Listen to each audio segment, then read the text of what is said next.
Hello and welcome to Breakfast Daily here on Channel 1 Television. I am Nanatufo Boateng. Well, it's a new month, a new week, but not so exciting news as one of our regular guests, our regular panelist, has unfortunately passed away. Not too exciting because at this moment it's a bit difficult to even speak about this man. Someone who has been here with us, joined us on the show, always available to support us, but unfortunately we lost him on the 31st of May, just this past Saturday. So I want to say condolences to the family of Joseph Adeoka, the former Greater Accra Regional Chairman of the National Democratic Congress, NDC. I want to say condolences to the party itself, condolences to Ghanaians, and of course, whoever that has benefited from this man in one way or the other. Joseph Adeoka, a great fountain of wisdom that we've all been drinking from, a man of inspiration, a visionary leader, one that when you speak to the members of the NDC, you come to understand that he was a unifier within the party. And unfortunately, today we have to speak to his memory in his absence.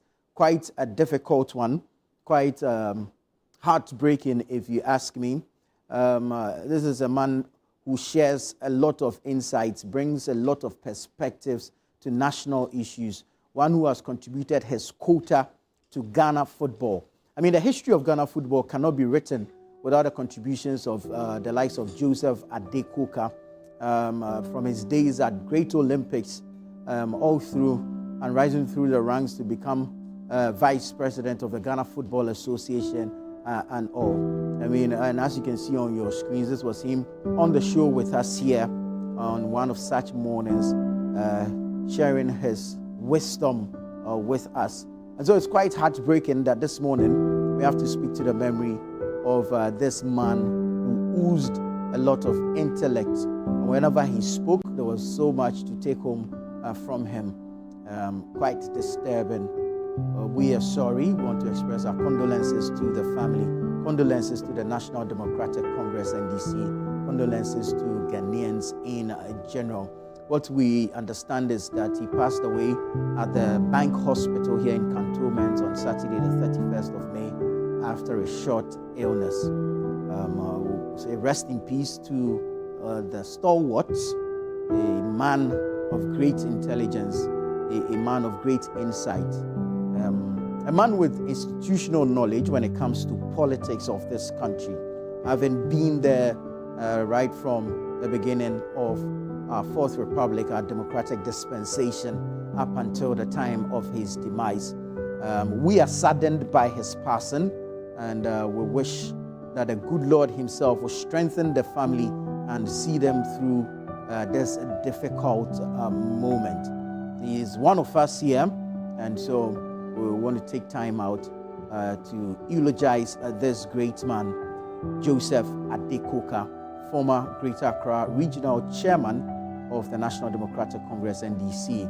And as he likes to refer to himself, Chairman Emeritus, we say rest in peace and condolences to the family. That said, let's get into our show for today. Let's tell you about the Agri Fair, which is happening from the weekend of the 20th June to the 22nd, 2025. It's happening at the Fua Sutherland Children's Park here in Accra. It's absolutely free for all patrons. For participants or people looking to participate, there's a number to call, 0205 973 973. Please call us now and register to be a part of this groundbreaking event. Now, I ask you, are you a farmer with fresh farm produce, be it poultry, livestock, fish, aquaculture, crops? Do you have fresh farm produce to exhibit? This is the fair for you. Do you have agri-input as well as agri-technology or innovations to exhibit? This is the fair for you.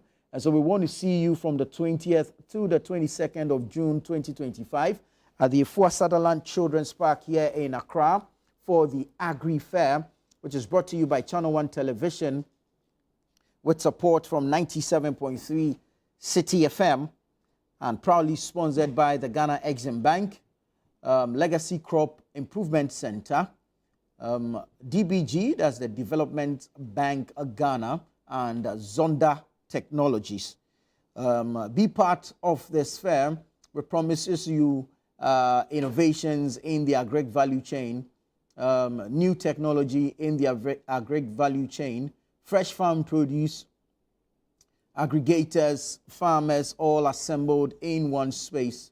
And we hope that you are part of this wonderful event, a groundbreaking event, of course, that is bridging the gap between production and consumption, bringing the farm or the farmers and their farm produce right to your doorstep.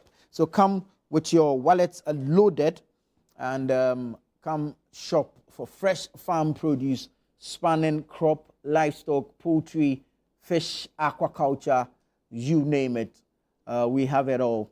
It's happening at the Ifua Sutherland Children's Park from the 20th to the 22nd of June 2025. Brought to you by Channel 1 TV. Support from 97.3 Citi FM.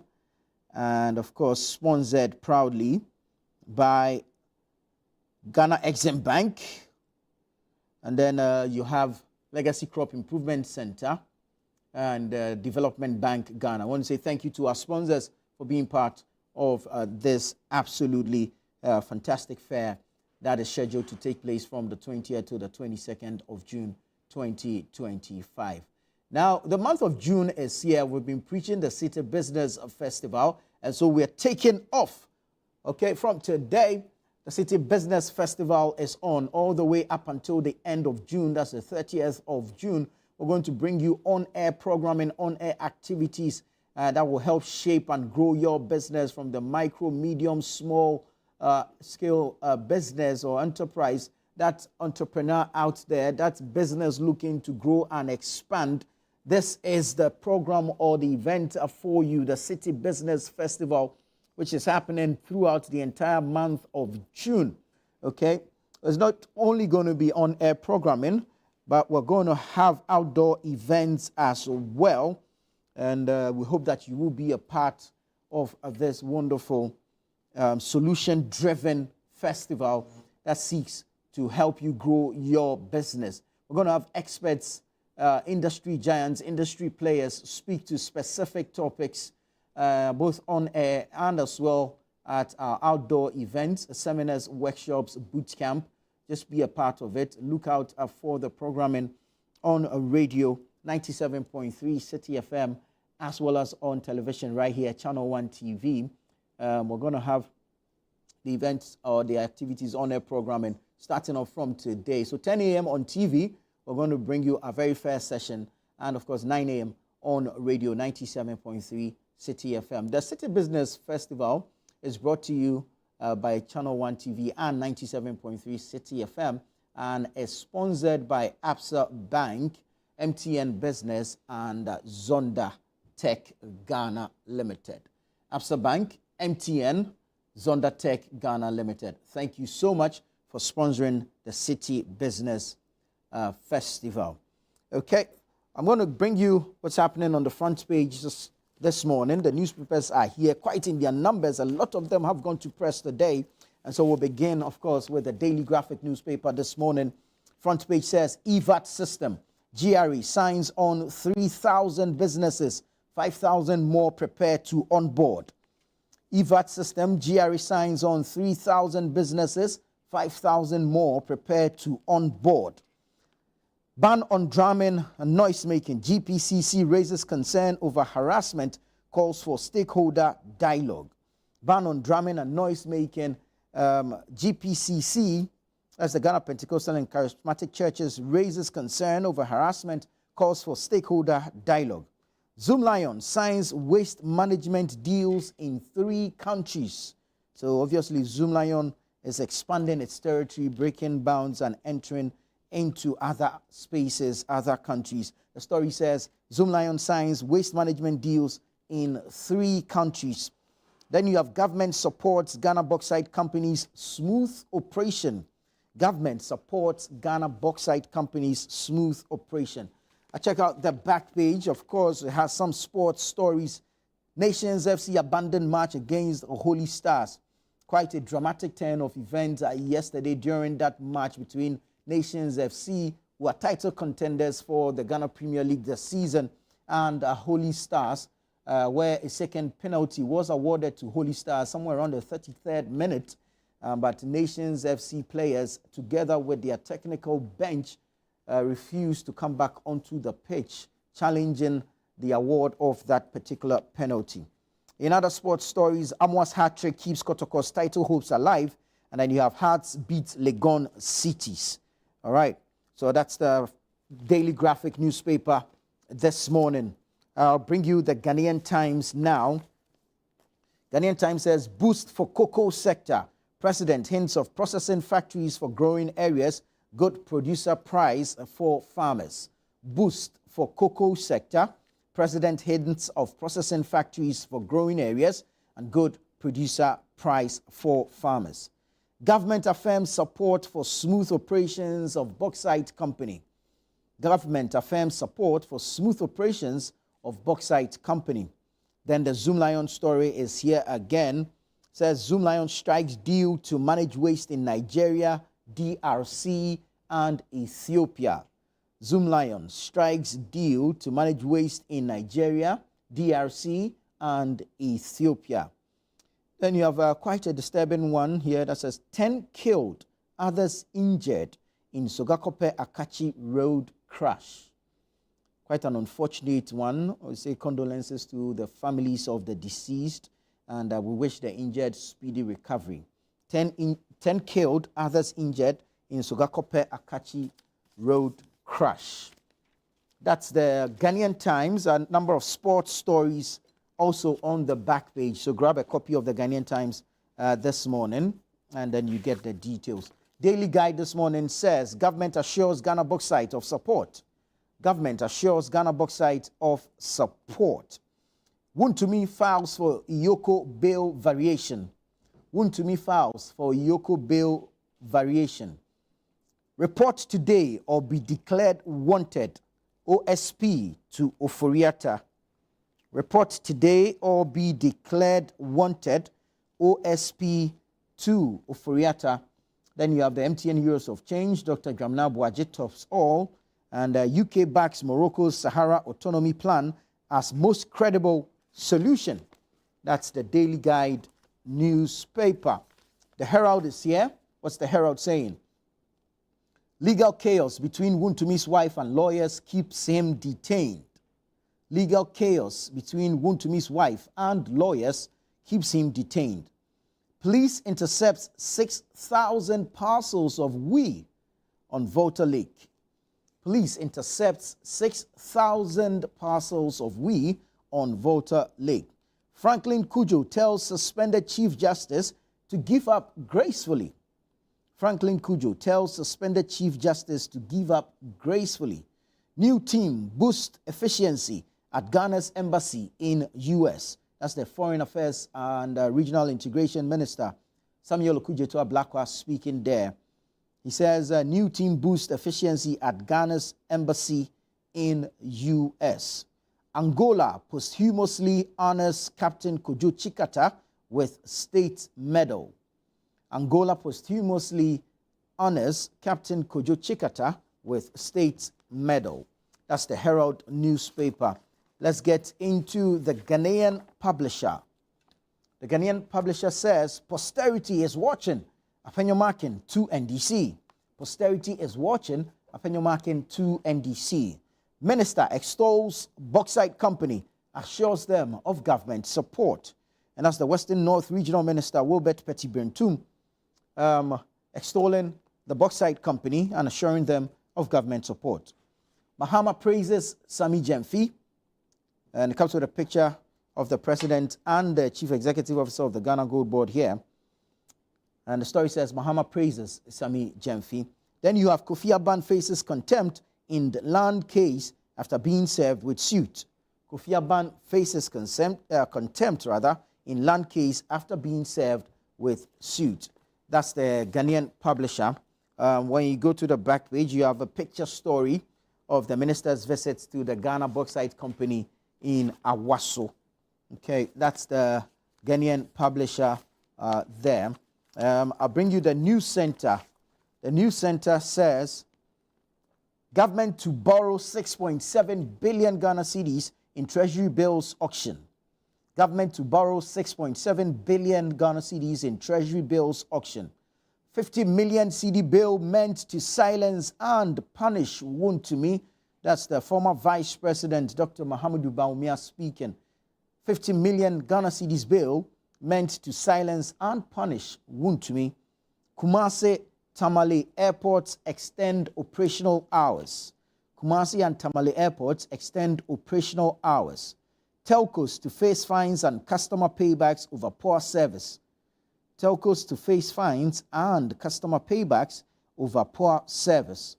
Then you have Dr. Angela emerges winner of MTN Heroes of Change Season 7. Dr. Angela Dramina Abuaje emerges winner of MTN Heroes of Change Season 7. Also, we're on the back page, a number of stories, especially business-related stories there. So that's the News Center newspaper for you. Bring you the Custodian newspaper now. Custodian says, OSP Oforiatta showdown looms. OSP Oforiatta showdown looms. Iyoko tricks Bawumia and MPP over Wontumi's detention. Iyoko tricks Bawumia and MPP over Wontumi's detention. Mahama to launch 24-hour economy on July 1. NDC's Adeoka is dead. Wontumi's 50 million cedis bill review hearing on June 3. That's the Custodian newspaper. What's the Today newspaper saying? Today newspaper says, prepare for leadership positions. Indum tells NSBT graduates. Prepare for leadership positions. Indum tells NSBT graduates. Preserve sanctity of Elmina Castle. PPP's national chair writes to tourism minister. Preserve sanctity of Elmina Castle. PPP's national chair writes to tourism minister.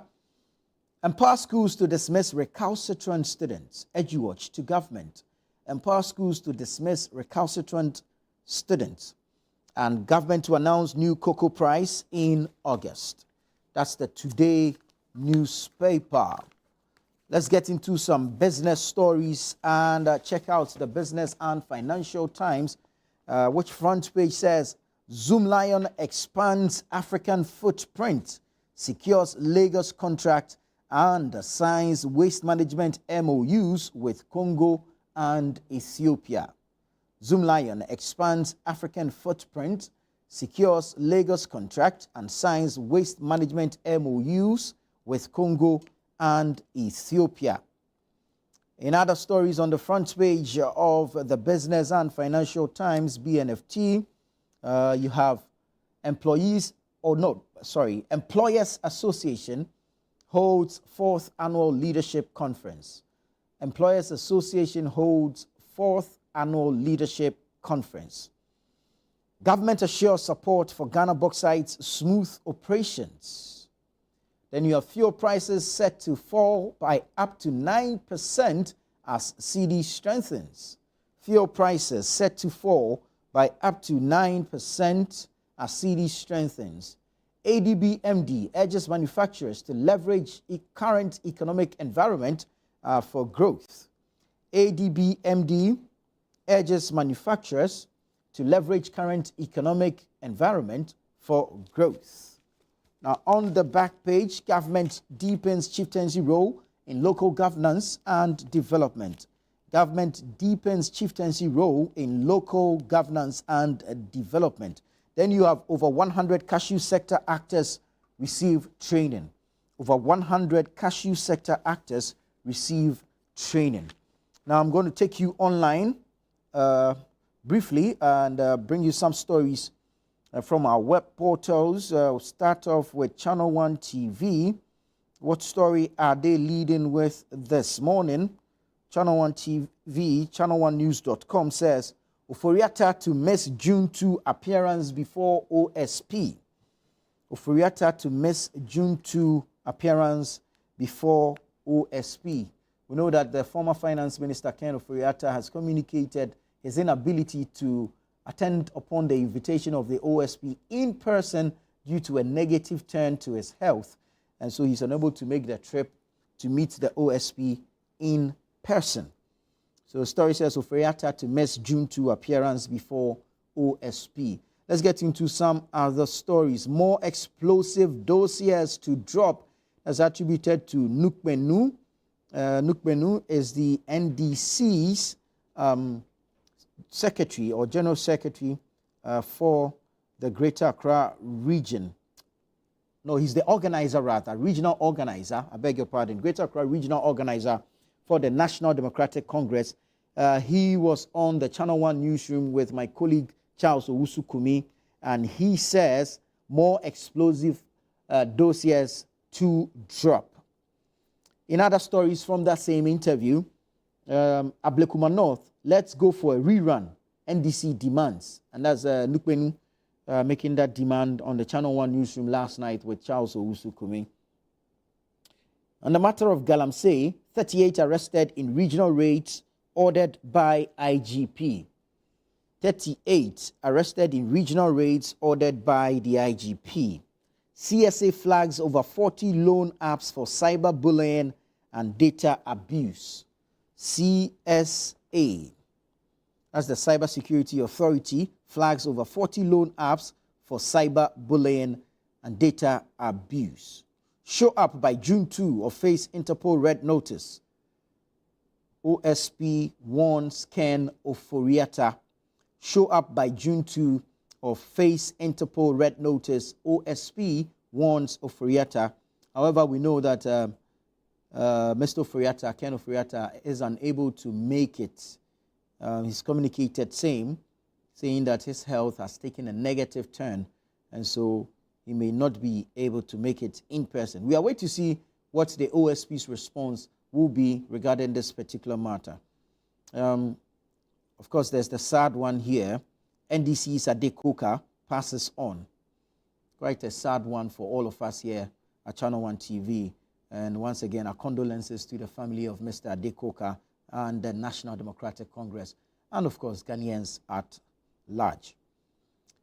NACOC nabs suspected kingpin of Amasaman drug syndicate. NACOC nabs suspected kingpin of Amasaman drug syndicate. NPP bigwigs using Wontumi's case for political campaign. That's private legal practitioner Martin Kpebu speaking there. You have Mahama pledges Modern Regional Hospital for Ahafo region. Mahama pledges Modern Regional Hospital for Ahafo region. And then a new cocoa price to be announced in August. That's John Dramani Mahama, the president, speaking there. And he says new cocoa prices, the new cocoa price will be announced in August.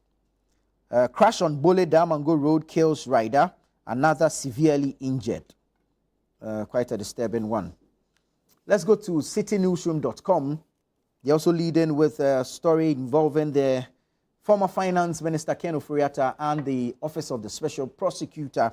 And it says Oforiatta seeks virtual session with OSP amid alleged medical complications. Oforiatta seeks virtual session with OSP amid alleged medical complications. Citi to gain as Ghana awaits $370 million IMF tranche to boost revenues.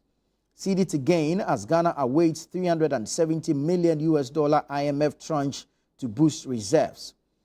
Citi News explainer why exchange rates at banks and forex bureaus are higher than BOGs. And then you have the 2025 Citi Business Festival officially kicks off. Week 1 focuses on personal finance. Tune in to 97.3 Citi FM, and of course stay with us here on Channel 1 Television as the Citi Business Festival kicks off. You can get details online, citinewsroom.com, as well as channel1news.com. This is Breakfast Daily here on Channel 1 Television. Stay with us. When we come back, we begin the news review segment here on Breakfast Daily.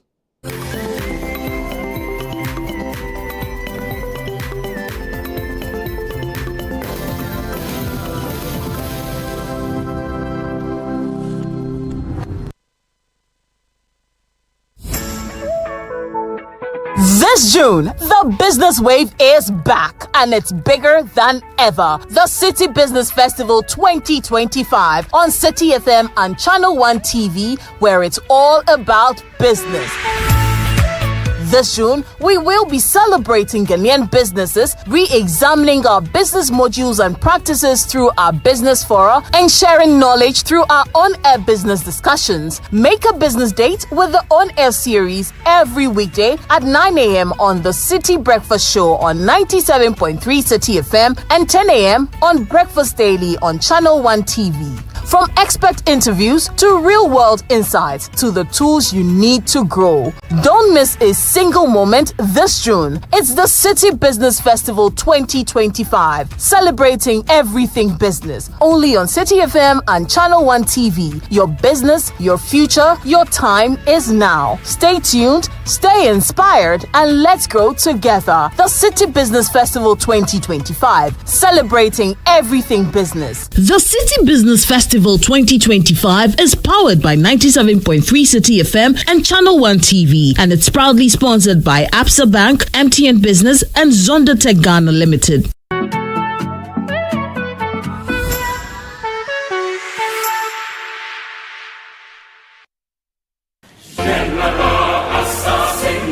Calling all farmers, agribusinesses, and innovators, this is your chance to shine. Channel One TV invites you to exhibit at Agri Fair 2025, one of Ghana's largest agriculture exhibitions. From Friday 20th to Sunday the 22nd of June, the A4 Sutherland Children's Park in Accra will come alive with the very best from Ghana's agribusiness sector. Are you a farmer with fresh produce of any kind? Be it crops, livestock or poultry, fisheries or aquaculture, or you're a supplier of agro inputs and processing machinery, this is your platform to connect with the world. Agri Fair 2025 is more than an exhibition. Showcase your fresh produce, share your expertise and experience, and grow your business. So, to all farmers with fresh produce, livestock or poultry, fisheries or aquaculture products, come, sell, network, and expand your business. Agri Fair 2025, where culture meets innovation. Register now to secure your spot. Call us on 0205 973 973. Come one, come all. Enjoy the freshest farm produce at unbeatable prices. And treat yourself to sizzling kebabs made from beef, mutton, pork, chicken, and more. Great taste, great value. Don't miss out. The Agri Fair 2025 is powered by Channel One TV with support from 97.3 Citi FM and is proudly sponsored by Exim Bank, Legacy Crop Improvement Center, and Development Bank Ghana.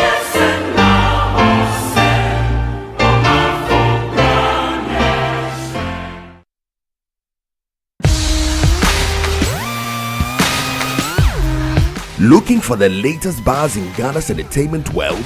Welcome to Ghana Weekend, your ultimate destination for all things creativity and entertainment.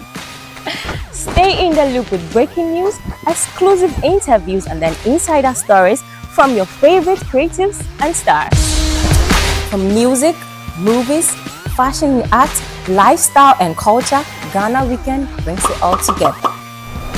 Get a daily dose of entertainment, discover new talents, and never miss out on the creativity that defines our vibrant culture.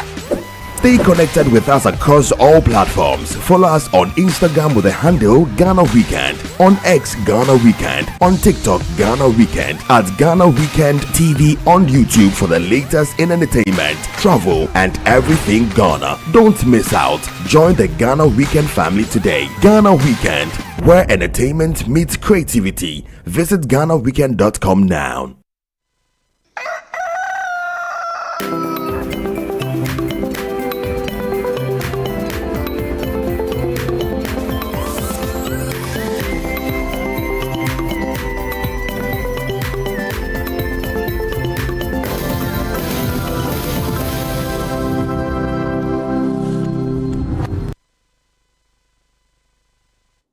Grateful that you stayed on with us. This is Breakfast Daily here on Channel One Television. It's time for the news review segment. But before we get into it, I would like to pay tribute to Joseph Adeoka, a former Greater Accra Regional Chairman of the National Democratic Congress (NDC), who who passed on to eternity on Saturday, the 31st of May 2025 at the Bank Hospital after a short illness.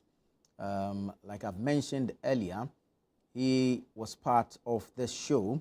He's been a guest on the show, a regular guest, and I want to say condolences to his family, to the NDC, and to Ghanaians. A man of great wisdom, actually a fountain of wisdom that we've all drunk from time to time.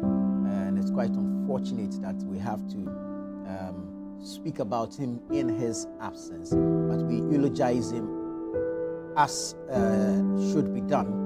And we say that may he rest in peace. We're going to bring you excerpts of his appearance on the show and some of the things he has said.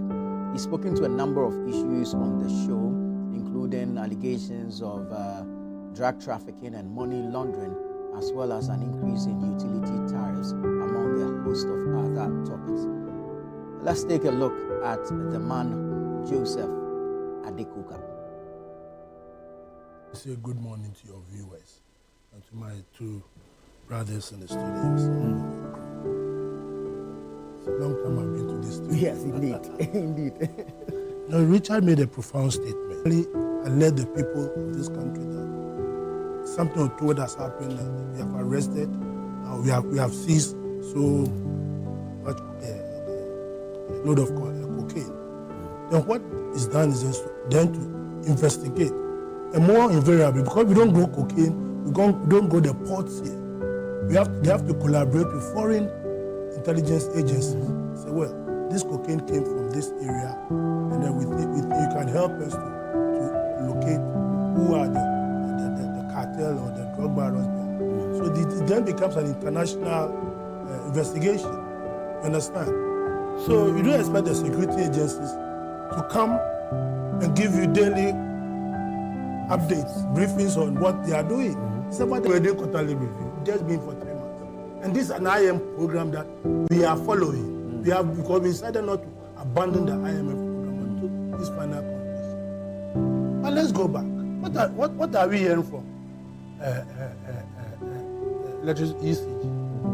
Procurement alone. Procurement. Your budget was X amount of need for procurement.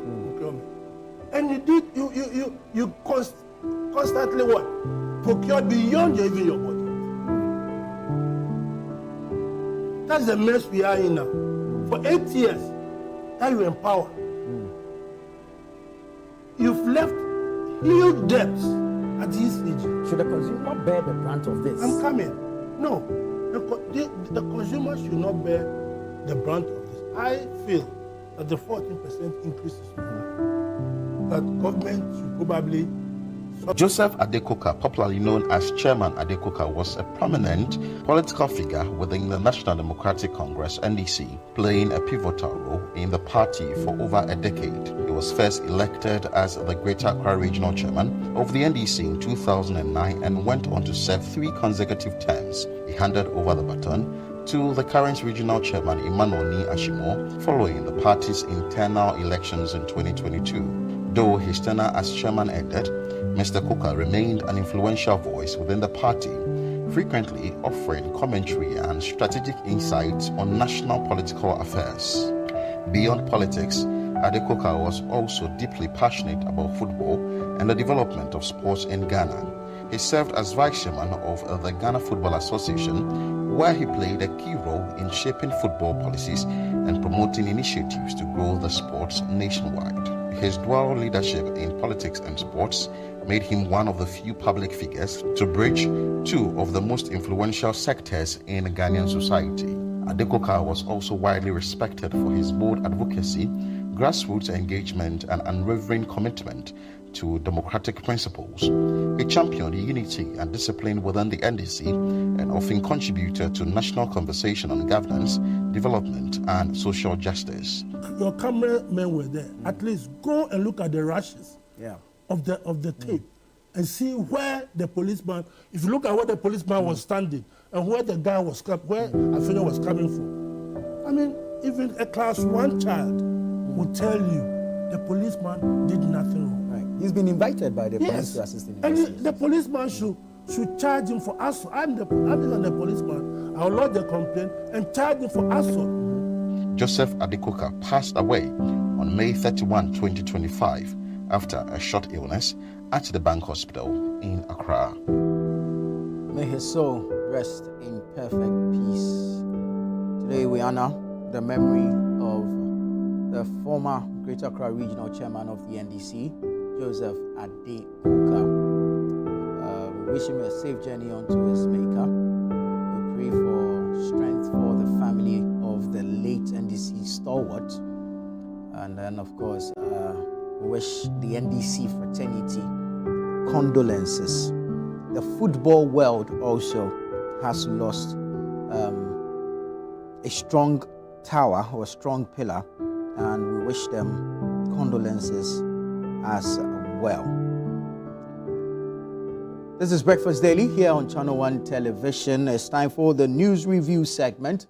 Well, we're moving on, and a number of issues have made it into the news cycle this morning. We're going to be touching on them, but let me begin with the matter of the OSP and the former finance minister, Ken Ofori-Atta. And let me bring you some stories. Of course, the latest is that Mr. Ofori-Atta is unable to make an in-person appearance at the office of the OSP. We are waiting to hear what the response of the OSP will be to this particular matter. So I'll bring you a story from channel1news.com that says, Ofori-Atta to miss June 2 appearance before OSP. The story is by Jonathan Ajay, and I read, former Finance Minister Ken Ofori-Atta will miss his scheduled appearance before the special prosecutor on June 2 due to a sudden turn in his health, according to sources close to him. His legal team has formally notified both the OSP and the Human Rights Court, submitting medical documentation detailing his current condition and upcoming surgical procedures. The development comes amid widespread speculation that Special Prosecutor Kisie Jabeng may reissue a wanted notice for Mr. Ofori-Atta if he fails to honor the scheduled appearance, although a previous statement by the OSP hinted at such a move. Its current posture remains unclear. Mr. Ofori-Atta is currently challenging his earlier designation as a wanted person in the Human Rights Court.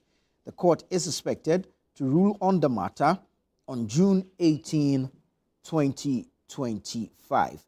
Meanwhile, sources indicate that Mr. Ofori-Atta has proposed a virtual engagement with the OSP in accordance with the Electronic Transactions Act. This will allow the OSP to obtain a caution statement remotely while he continues medical treatment. So that's the update regarding the matter of the OSP versus Ken Ofori-Atta. Mr. Ofori-Atta has communicated his inability to appear in person and to attend upon the invitation of the OSP. We'll be looking into that matter pretty shortly, as well as a number of other stories here on the show. We're also looking forward to what the OSP's response will be to this latest communication by the former finance minister, because the OSP had said or made it clear that should the former finance minister, I beg your pardon, fail to appear in person, an Interpol red notice will be issued against him. Right, let me say good morning to the gentleman in studio, Ibrahim Ajay, a former assistant secretary at the office of the former president. Good morning, sir. Good morning, Nana. Good to have you.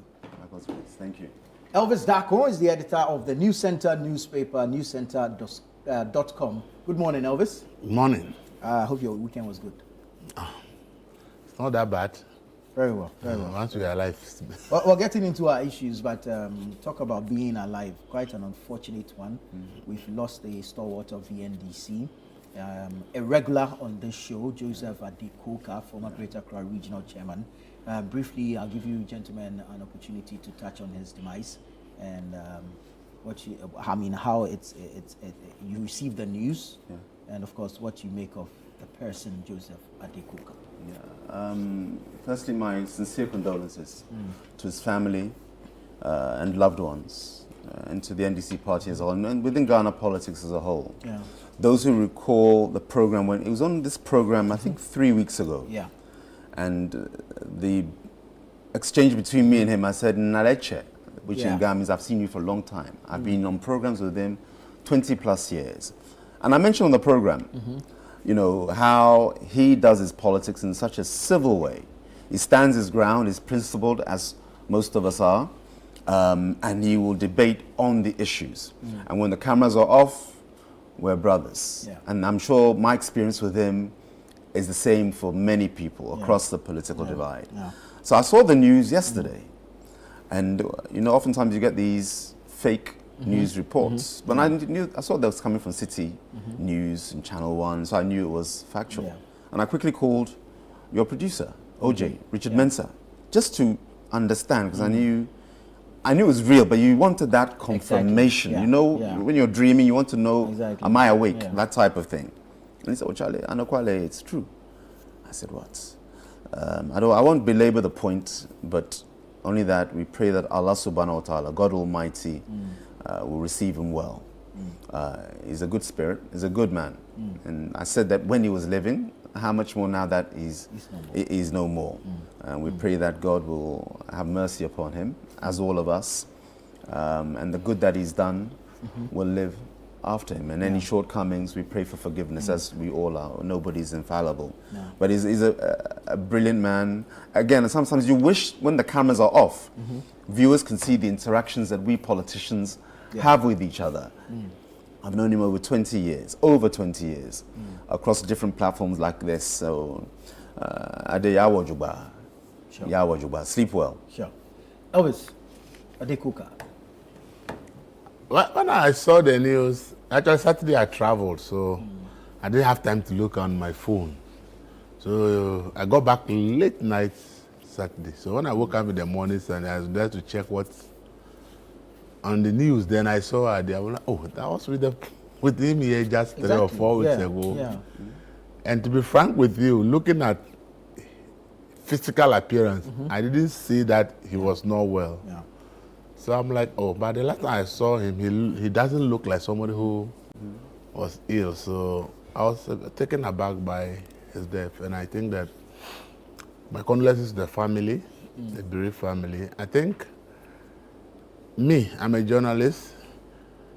If you mention Adeoka, Olympics come to my mind first before politics. Yeah. Yeah. Because I have known him to be more associated with football. Olympics and football than politics. Yeah. And for me, I think it's one of the finest brains in football administration in this country. I think at the point he founded his own team. Oh, okay. Okay. I see. Yeah. And I don't know how the Olympics family will take it when, especially at this time, Olympics is not even part of the Premier League. These are people he's somebody who dedicated his entire life to make sure that the team Olympics continues to exist. Yeah. Controversies here and there, but you can't take it away from him. If you listen to Ade talk about football, you will love him for that than politics. Yeah. He has a firm grip of football than politics. One-time GFA vice president. And I think that if you are a lover of football in Ghana, you should know that we've lost somebody who, when the issues of football comes up and you listen to him speak on what needs to be done or what has not been done, you'll be clear in your mind that this man really is someone who understands the game. And I think that the football community need to come together and give him a befitting burial, mourn him. They shouldn't leave him only to the politicians. I think that the football commission should own him more than the politics, because his contribution to football in this country has been very, very, very, very big. And I only hope that we can have more people like him come up and trying to resurrect Olympics to honor him. Because for me, you know, Olympics is a team that when all the odds are against them, it's when they beat Haas and Kotoko.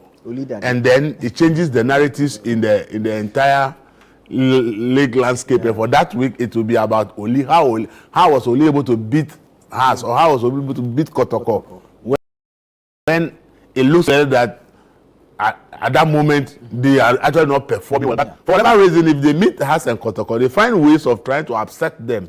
And that has given them a unique position in Ghana football. And I don't know what team is doing that now. That's why I wish that the Olympic family will do something.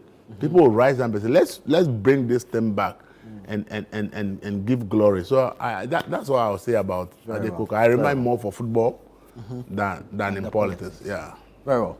All right, let's get into our business for the day. We're starting with the Office of the Special Prosecutor and the former Finance Minister, Ken Ofori-Atta. Mr. Ofori-Atta has communicated that he will miss the scheduled appearance before the Special Prosecutor on June 2 due to a sudden turn in his health. That is according to sources close to him. His legal team has formally notified both the OSP and the Human Rights Court, submitting medical documentation detailing his current condition and upcoming surgical procedures. The OSP had earlier communicated that if Mr. Ofori-Atta fails to appear in person, then he will be liable for a red notice being issued against him, an Interpol red notice. Ibrahim, I'll start with you. Could this, all this going on between the OSP and Mr. Ofori-Atta be done in a different manner to take away all this public spectacle if we're really actually doing accountability and not the perceived persecution that it appears to be, as many are complaining of? Yes, once again, a good morning to you, Nana, and our viewers and listeners. I want to answer the question this way.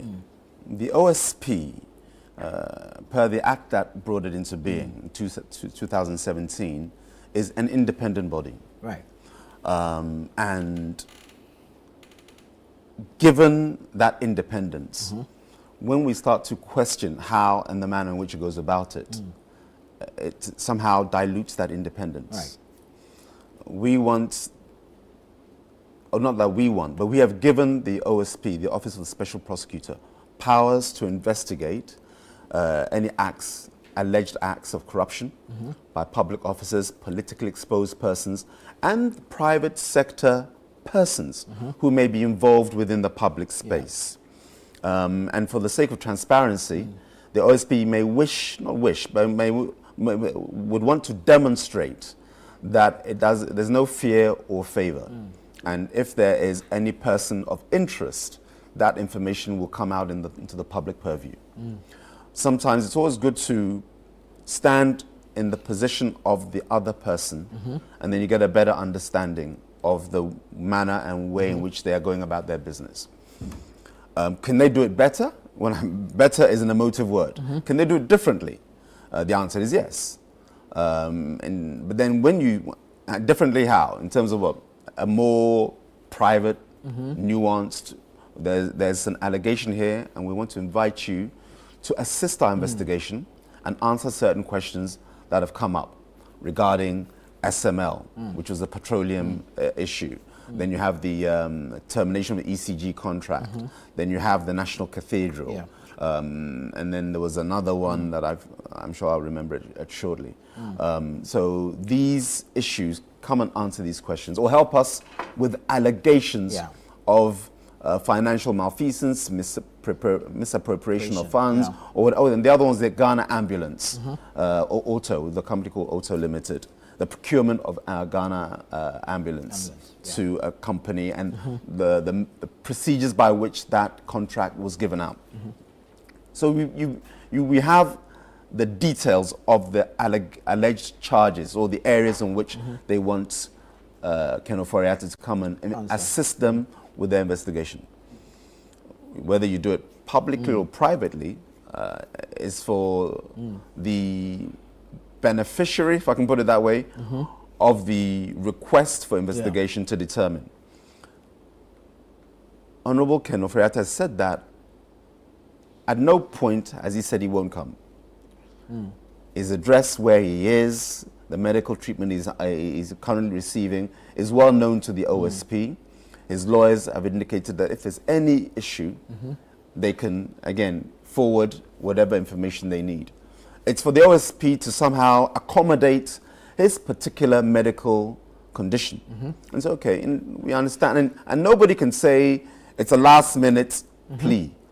We also, over 3 years ago, thereabouts, when Ken Ofori-Atta was seriously ill, he was then Minister of Finance. He had to be flown to US. And we saw that the treatment that he had, I think it was liver. Forgive me if I'm wrong. But you saw that his body changed. Some physical changes. His face bloated because of the medication he was having. So nobody can accuse him of last minute, I'm not well, so I can't attend. His medical situation predates this request for him to... The OSP should be in a position to verify the claims, the sudden turn to... Oh yes, of sure. And Ken Ofori-Atta's lawyers have made known that, you know, any medical information you need, we will avail to you accordingly. So it's really at the discretion of the OSP to say that, given your particular circumstances, these are evidences that we need. Issues that we want you to answer. And you can do it. I mean, when COVID struck, the whole world was communicating online. Zoom meetings, Google Meet, am I right? We were all digitally, that was our workspace. Courts were being done, I'm talking courts, people going to court where necessary, maybe not in this country, but other areas, you know, lawyers, I mean, the whole world was... Virtual sessions. Virtual sessions, thank you, Nana Tufo. And there's nothing to prevent the OSP from giving that opportunity. You want a result. At the end of the day, OSP, you've received a petition or something has come to your attention. In the name and interest of Ghana, you want to resolve those allegations. By what? Inquiry and investigation. And so if a person of interest, critical to that investigation, cannot avail themselves in person, but has said that I will answer these questions, why not? And that's for the OSP to allow. Again, it's at their discretion. And then somebody will say, oh, but then you're showing favoritism. I don't believe that would be showing favoritism. You want an outcome. Does the person need to be physically there? That's a question that the OSP has to answer. Would their physical presence in any way, shape or form add value or detract from what you want? I have an information and there are some gaps that I need filled. Mr. Ken Ofori-Atta, please answer these questions. And you can do it live via Zoom. Again, if he's well enough to communicate, the travel issue, his medical condition lends itself as to why he cannot travel.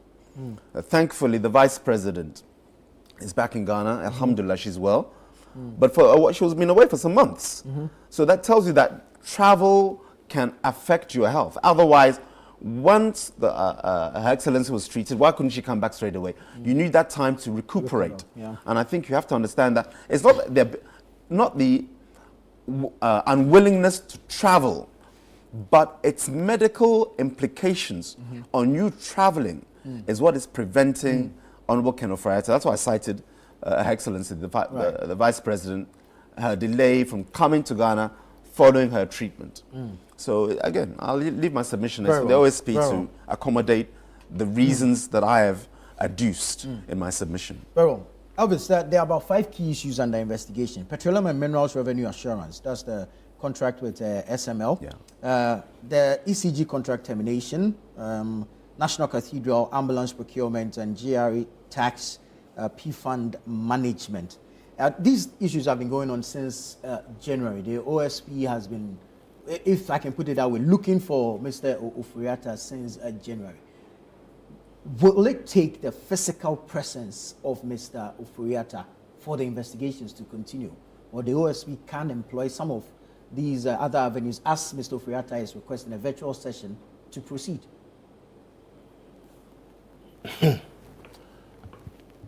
Well, the OSP has a law. It empowers it to operate in a certain manner. If what is doing one of the ways, and now that it's no longer less than a month notice, but more than 6 months of notice, I cannot answer whether really the OSP, the man is needed. Because I have not had the opportunity to see documentation of what is being leveled against him. Because you see, the man says he's not well, he's seeking medical treatment. The person has to be alive to answer questions, right? So if he's treating himself, then it means he wants to be alive before even you ask any question you can ask. As to whether his physical presence is needed, it's the question everybody is asking, and it's the question I'll also be asking. The reason being that, see, all these things you have mentioned, there are state institutions that handled all these things. Right. Okay? From SML to GRPM and everything, it's GRA. The finance minister is just a supervisory authority. Okay? So if you need any information or documentation about everything about that, I don't see how the absence of the finance minister will prevent you from getting the needed information about these deals from the statutory public institutions that actually gave these contracts out to the various companies. So if you ask me, I am of the view that until I see something that warrants that, unless Oforiatta is here, it can't be answered, I will say that, in my opinion, whatever information that will be needed to establish wrongdoing or not, in this case, is not in Oforiatta's bedroom. Any documentation about all these issues are with the various state institutions involved in these deals. So if you can get the information from the various state institutions involved in this deal, then why not go to court with what you have? Because any question about SML people are there. The GRA firm account, the GRA as an institution is there. All the things you have made, their institutions, there are people you can question. There are people who work on the deals before it will be signed, before the finance will give up. There are people who actually work on these things before minister will give authorization and let it go through. All those people, I'm sure, are still at post in various institutions. So get whatever you want. You've given them an opportunity that I think something untoward has happened. Come over, give me the information, and if you give me information contrary, then I know that there's nothing untoward. If you give me information that could not defend it, then I know what to do. You said the man is not coming. The man has, through his lawyers, have written to any information you want. Just send the information to my lawyers who will provide the necessary answers. To me, at this point, I think that any information that the OSP thinks it wants, it should document it and send it to Oforiatta and his lawyers. If the responses come and the OSP is convinced that the responses are not good enough to absolve him, Oforiatta, from wrongdoing, he should proceed to court. I'm sure that when they get to the court and you present all your documents to the judge and Oforiatta responds, and the judge looks at the facts available, if Oforiatta is guilty, the judge will convict him. If Oforiatta is not guilty, the judge will clear him. People have been tried and convicted in absentia everywhere in the world. So I don't know what specifically is the reason the OSP is saying that without Mr. Oforiatta appearing physically, he cannot gather his evidence and go to court. That place beats my mind a little. Because if you really have the evidence that is needed, you will go to court. A case example, Madam Sednam Temoklu. Was she not convicted in absentia? Was she not out of the jury for so many months, almost over a year before the judge actually declared, delivered his judgment? Was her absence in the country, did it prevent the judge from delivering a judgment on the case? Was she not represented by her lawyers in court? So I am finding it a bit difficult to understand the particular reason why at all cost Mr. Oforiatta has to be present. Unless maybe somebody wants me to believe that when Oforiatta comes, we are going to use crude method of torture to get information out of him. Because by law, Oforiatta can come and sit at OSP's office, and every question asked, he said he will not answer. By law, he is at liberty to say he won't answer any of your questions. And that if you have any case, take me to court. By law, that is his right to say whatever question you are asking me, I will not answer. Are you going to torture the answer out of him? The law gives him that right. So if he can appear in your office and says, me, I have come. You said I have come. I should come. I have come. But anything you ask me, I will answer. If you have anything, still my lawyers will answer. Will that stop OST from doing his investigation? So you see, for me, I believe strongly that all the things they are talking about are also things that have been covered by extensive documentations. Okay? So the OSP should just review the documents.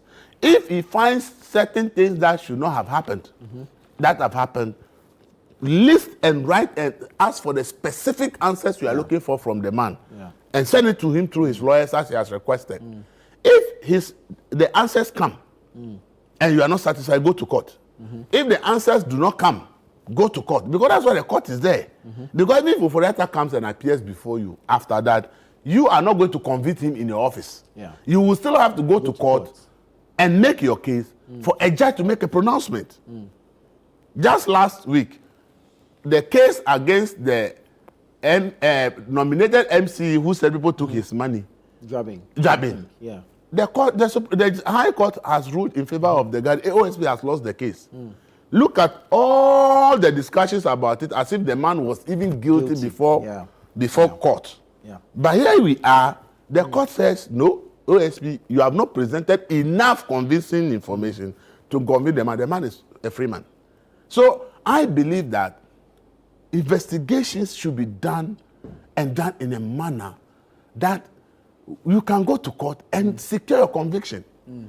In the Bank of Ghana versus the Sifting Switch deal, all the state institutions in Ghana did all the evidence. If there's no, they can't find anything wrong.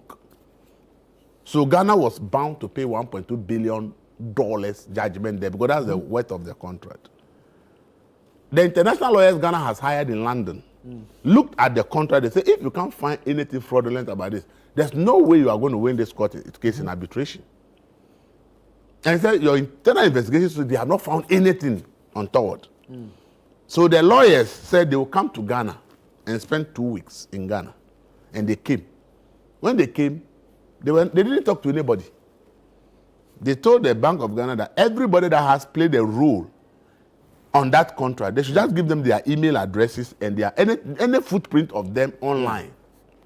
It was through technology, not inviting the person for any talk to technology, that they discovered that the lead person on the project was receiving payments from Sifting Switch.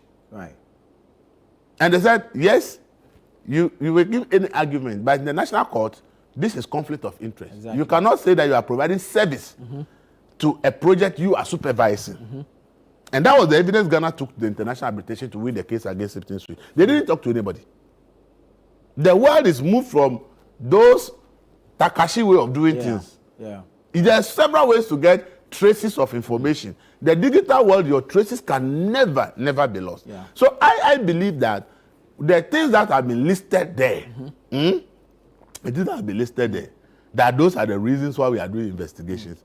I believe that the OSP, if he sits down and really want to do his job and do it and think that there's something untoward, can find any information he's looking for without talking to Mr. Oforiatta. And let Oforiatta come and answer it in court. If you go to court and the court says, well, we need Oforiatta's presence, let the court issue that. But if OSP is making statements, sometimes it looks as if the OSP does not have evidence and is now trying to fish for evidence. That is how it is, because for now, you've not really given, if you say SMLD, what about the SMLD? If you say VAT refund account, what about it? All the things you have mentioned, the public has no access to any detail of what specifically has gone wrong with it. SML, we know there was an investigation. And the report says, yes, they've done some work. The work they have done has increased revenue by a certain percentage, but they can't take credit for the total increase. A credible accounting firm has done their work and report is there as to what SML's contribution. If that report is there, if there are other, the report also mentions certain things they believe that were not done. If that's what we are going to, let the public know. But here's the case, we are in darkness. All we hear is that if we don't come, we are going to do this and do that. It makes the public looks at the OSP in a different way. And I think that office has suffered reputational damage for a long time. Created for over 8 years now. It's only recently they've won a case against some payroll fraud in the north. Aside that, the OSP in 8 years has not won any meaningful case. If you all the cases they've chased, they also are not. And if you know the amount of money we have sunk the OSP, if you look at the conviction that the police CID and other institutions have actually achieved within that 8 years in courts, if you compare to the OSP, you are tempted to say then the OSP is irrelevant. Very well. Because the outcome of what they are doing is not good. It's not showing the public that something is good. Right. Then Oforiatta, I think his lawyers and everything look at the reputational damage also to him. And he is this is an investment banker who owns assets in this country, including the most credible investment bank in Ghana. So I think that they should also look at the man's legacy and find out, is there a way that they can minimize the, because the OSP did this in January, then back and forth, he said, oh, give the man after 3 months, where the doctors will now tell us, and then maybe, and then the OSP is okay, after all the public criticism, so I've given you the time to June. So if today the man is still not here, and then the OSP saying that I'm going to put the red alert back, it creates the impression that the OSP's initial assessment that Oforiatta might be running away from justice could have some merit. And that has a serious reputation, credibility issues for Mr. Oforiatta, his legacy, his family, his business. So I think that the lawyers, they have made their proposal that online. If the OSP says no, and they need to be able to, and you see, right now, it took the OSP to say that by today, the Oforiatta would be on red alert. Before you see some information somewhere that some sources are saying that his lawyers have said. What prevented his lawyers when they knew that the date was coming closer? What prevented them from being the first to come out to say, yes, we had said this to the OSP. Rather than a man to the event, this is the advice of doctors, so the man will not be able to show up. See, the first come effect in communication is very important. If the lawyers were the ones to come out early to say that, yes, we had this agreement with the OSP, but at this point, new medical advice indicates that he may not be able to come. Then you have already taken the lead. Then it doesn't create the impression that you're running away from justice. But then when the OSP is the first to come out to say that if you don't appear today, you will be declared as right from, then you are now reacting to it. That impression that seems to be created that the man is running from justice, the inactions of the lawyers and Oforiatta and the people themselves is creating a problem. And I think that at this point, the Oforiatta and his legacy and everything, his family should know that this is no longer just a legal issue. They need to hire somebody who understands the effects and the impact of communication, so that the person will be handling and helping them with communication about this case. Because for me, it was unfortunate that they waited till the OSP still put another, said they is reintroducing the red alert before they are communicating. If I were the one advising them, I would have, a month ahead, I would have said, let's go ahead and let the public know that the man was willing to come. After medical review, this is what the doctors have said, so you will not be able to come. Then you make the public believe that you're not running away from justice. Thank you, Elvis. Ibrahim, on the issue, we know that Mr. Oforiatta is in the Human Rights Court seeking some compensation because, of course, there's a reputation issue involved, as Elvis has mentioned. This issue of declaring him wanted, putting him on a wanted list, initiating processes to get an Interpol red notice. How much of a damage do you think the man will suffer reputationally, and how should he deal with it, as Elvis has just suggested? Well, in terms of, let me answer the question this way, as best as I can. It was unnecessary. It was more playing to the gallery. I'm talking OSP. You know, refugee status. Fugitive. Yeah, wanted, fugitive, thank you. You know, it was unnecessary. That was such, as I say, playing to the gallery. The drama that was associated with that kind of communication by the OSP was totally unwarranted and unnecessary. Because you asked me earlier, you know, in terms of could they have done things differently? And that is clearly a case where they could have done that. What it does, it detracts from the purpose of the investigation. What's the purpose of the investigation? SML. Elvis alluded to it, but didn't really scratch the surface very well. SML their contract was awarded without parliamentary approval, as stated in Section 33 of the Financial Management Act. So that was truncated. Secondly, you have, per the reports of the Fourth Estate, okay, payments of 1.5 billion, initially 1 billion and then 1.5 billion being paid to them. And they, SML saying that it's the reason for this large payment was risk reward, and that in fact revenues had gone up. But further, others will say that it was rather policy changes in taxes that led to the revenue increase, not rather their intervention. The flow meters, because their purpose, for those who don't know, SML were designed to make sure that the leakages within that petroleum sector, we could actually shut those leakages and retain revenue, increase revenue and profits. The flow meters were not even working properly, per the allegation. Right. Okay. Secondly, you have institutions such as the NPA, National Petroleum Authority, who effectively do the work that you said you're going to do. Right. Now, all of these reasons led to then President Akufo-Addo cancelling the contract, okay, and asking other parts to be renegotiated, which is why SML are still working or operating downstream, but in terms of upstream, minerals and other areas, they are banned or their contract is no longer valid in those areas. So these are the things that I say Elvis alluded to, but he didn't scratch the surface well enough. Because we have to ask those questions of SML, okay?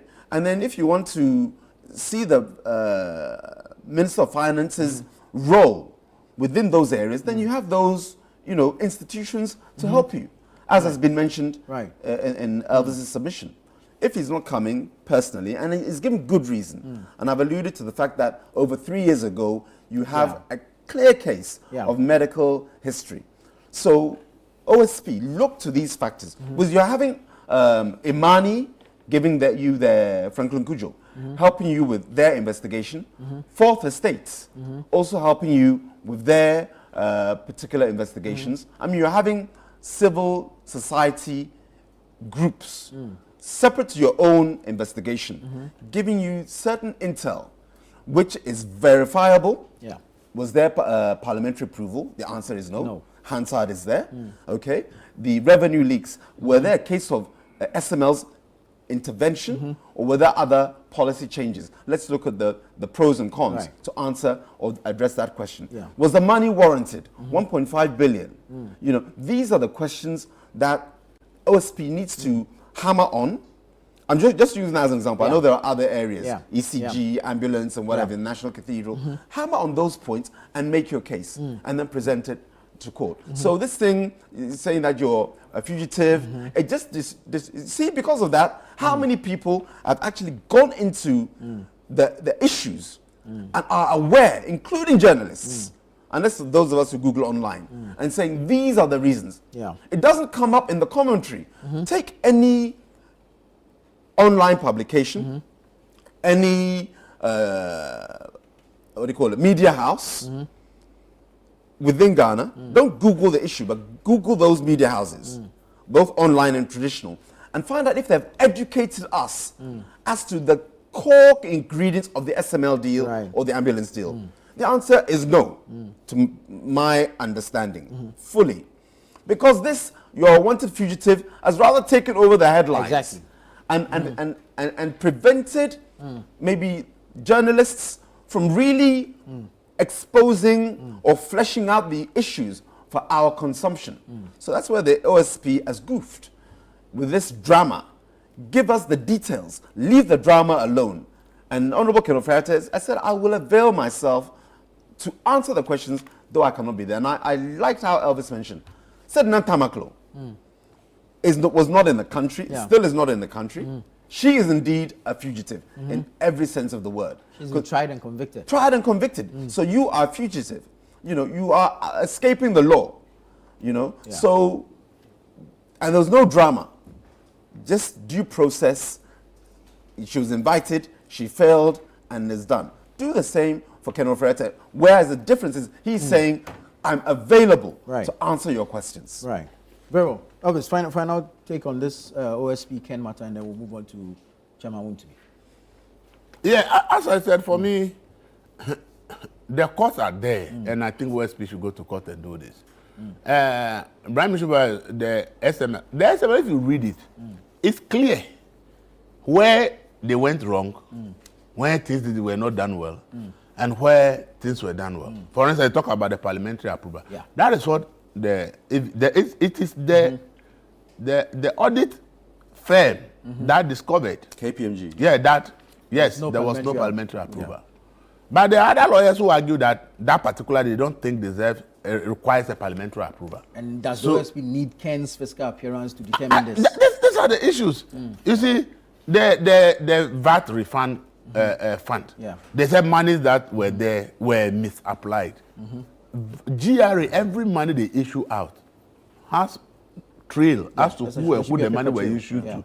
So if you want to find out who and who benefited from the VAT refund account, the GRA has to provide. Is the GRAs you should be holding accountable to provide all the information about how the monies were taken out of, because they were in control of the account. Okay, so for me, I think that if you want to say because of parliamentary approval not received, if you go to court and the SML lawyers argue and your lawyers also argue, if the court says, yes, the deal requires a parliamentary approval, and it's a fact that it did not receive it, and this and that, if the court agrees with you, yes. If the court doesn't agree with you, the court has not agreed with you. As I said, the MCA thing, even videos were flying on social media, okay, that people said the man has come to them to collect whatever inducement he has given them because he lost and all that.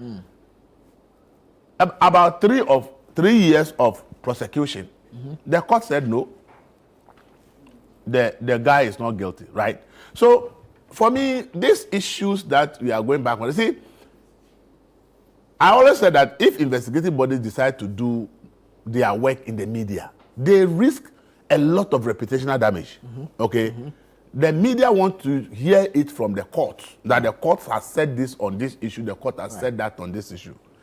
But when it is about you, like battling with someone, and it's not court that is making some of this, sometimes it goes a long way to come back to hurt you, the institution. And as the OSP doesn't have a good record as we speak today, in terms of the purpose for which we set them up. So I think that they should be focusing on things that will give them results, so that the public will begin to have some confidence in them. Over 8-9 years of establishment, and if you are looking at OSP's achievement, is so insignificant that we spent so much money on this organization we established it till today. And if you are looking at how many successful prosecutions, and you compare to the police that we are not even giving them enough resources, see that we don't even resource them like the OSP, and you look at the kind of convictions they have even secured, you ask yourself, is it worth it to have even the OSP to even continue to exist? So I think that is very important. And as I said, the Oforiatta family should be very mindful of the way they are going about this. In fact, if Data Bank was listed on the stock market in any country where the stock market is a measure of information, like probably maybe by now, the Data Bank would have collapsed. Because to declare the owner and founder of an organization as a fugitive running from justice in any place, if this was listed on any serious stock market, the shares will fall like mango falling from the tree to the ground. And the company will be in serious trouble. And as I said, the most credible investment bank in Ghana is Data Bank. So if the owner and founder is going through this, and this is the kind of media spectacle we are having about it, I think if the man and his family wants to protect his legacy of what he has done all his life, it's important that they take this issue very seriously. It's important they also look for people who can help them to do a good communication around this thing, because so far the communication has been so bad from the Oforiatta side of the divide. Thank you, Elvis. Victor Kwajoga Daoud, good morning, sir. Good morning. Good to have you. It's a pleasure. Always being here. Let's zoom straight into it, but I'll give you an opportunity to touch briefly on the passing of Chairman Adeoka. It's a devastating news. I think that it was like nobody expected it. It was when he was not too well, about 2 years ago, that people felt, oh, he wasn't well. But he came back, he was okay. And I think the whole NDC family, the football fraternity and the rest, it was a shock to everybody. But what can you do when your maker calls you? You have to dutifully bow. I think that he's done his part. He served his nation very well. He served his party. He served the football. And I think that he has left some legacy. You know, from those days, football, Adeoka, then came in as the regional chairman and has been. I think he's done his part. And just that, as human beings, when it happens like this, we are always sad. Because losing somebody, I know with this new government, he was also trying to be penciled for some position or something. And it's been any time we meet, he says, my lawyer, you know. And he's one of the people who encourage you anytime. And you say, why are you sitting down? Why are you sitting down? Go and do the work. You know, he encourages you, he will push you, and he wants to bring the best out of you. You know, and you know, Adeoka is somebody who will also tell you, don't sit down, don't be cheated. Go for it. It's your position, go for it. He urges you, he brings out that in you. So it is sad for everybody when the news broke. I think that the whole party, everybody, especially Greater Accra, he did well. May his soul rest in peace. I'm sure that the party and the nation should be able to organize a befitting burial for him and immortalize what he has done. I think he's done so much for the football fraternity, especially, and the party. Very well. Now, you are a lawyer. From where you sit, what do you make of this OSP Ken Oforiatta issue? Is it mere media spectacle, the approach and everything, the back and forth between the lawyers of Mr. Oforiatta and the OSP? I think that I associate myself with what Elvis have said so far. OSP has been an institution that the expectation for the institution was so high. People believed that this was a panacea to the issue of corruption.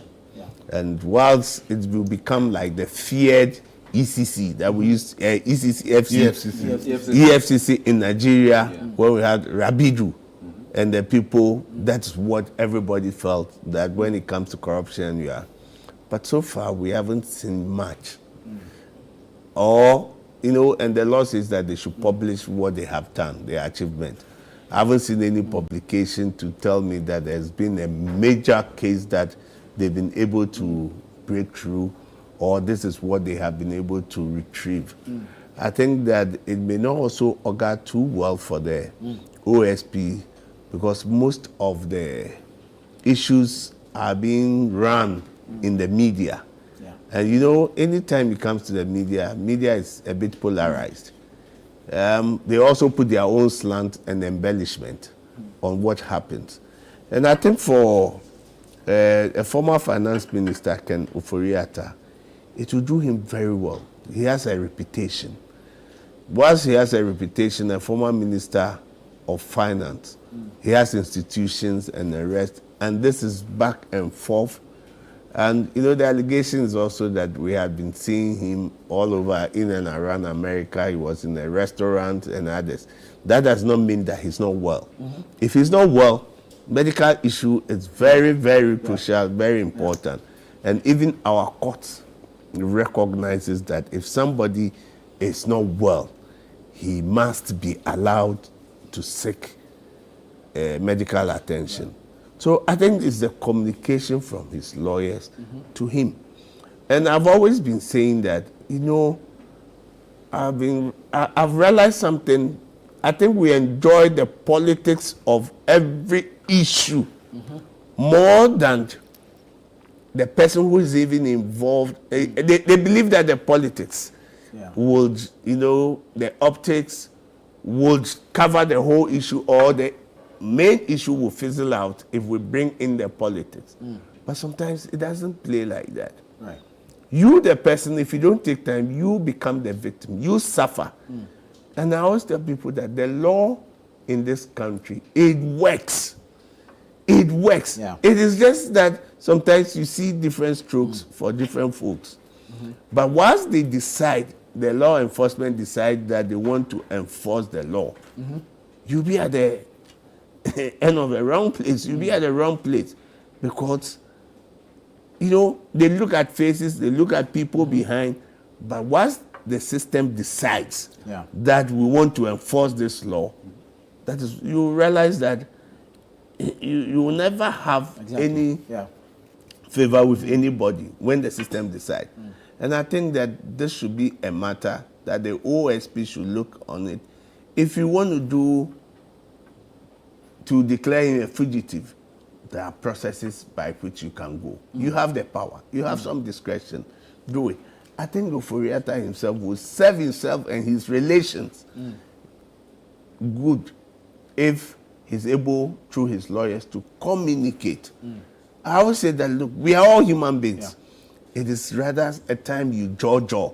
Go to the people and be able to sit down. No matter the perceived enmity between political parties, I'm sure the politicians and people see themselves as the same people because they are endangered species.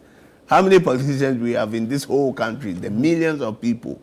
Because they suffer from the same thing. All of them. So I think that, yes, OSP should be. Let me just make a personal one when it comes to OSP and Ioko. My personal view. This is my personal, not about my party. My personal view is that OSP and Ioko should be met. OSP, we don't have so much. Ioko is all over the country. And the resources. So if you are able to put the same job and which they do and they collaborate, I think that we will see more effective prosecution and effective retrieval of some amounts than once we have one single institution and now we come, this man says that, oh, this job is not within my confines, let me send it to another institution. While you put these two institutions together, I think it will be more efficient. Well, Victor, thank you. You're watching Breakfast Daily here on Channel 1 TV. We'll take a quick break. When we come back, we'll go into the issues of the MPP's Ashanti Regional Chairman, Chairman Wontumi, and his 50 million CD bill saga. Stay with us. We'll be right back.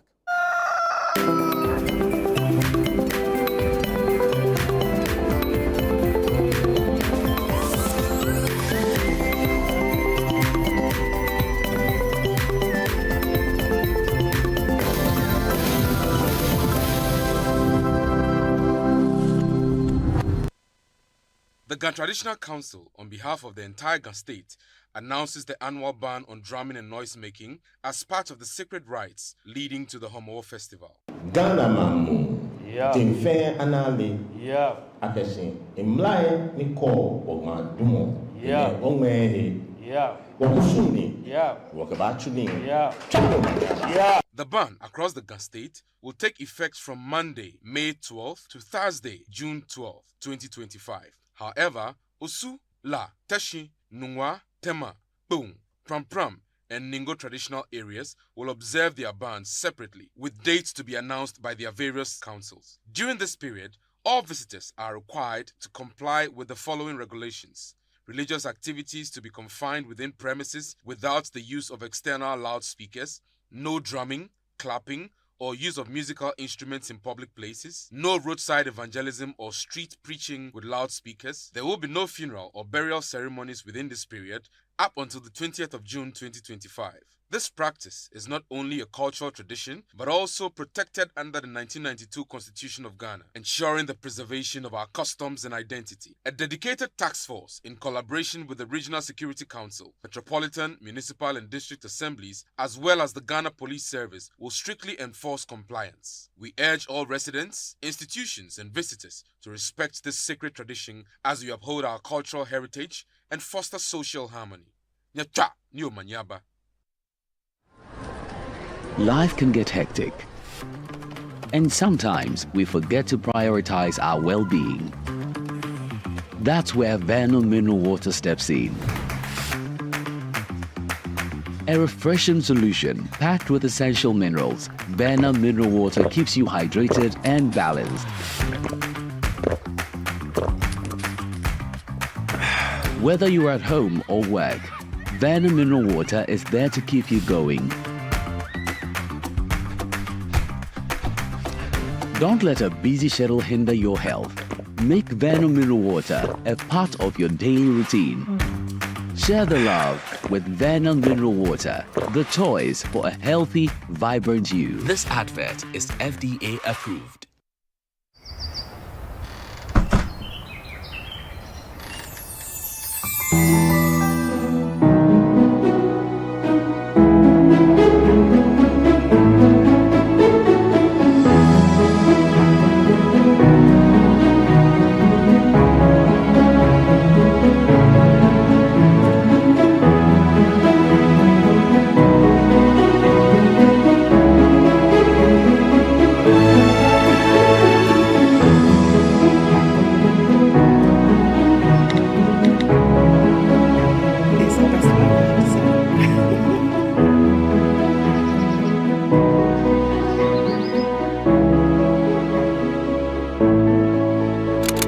Bold patterns, bolder women, celebrating the gift of womanhood.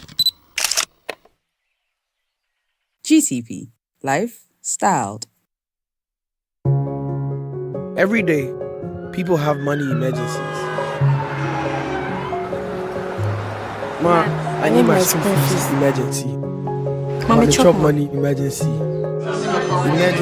Emergency. Catch it. I'm in rent emergency. Now, there's a new emergency number in town. More money, challenge and enjoyment.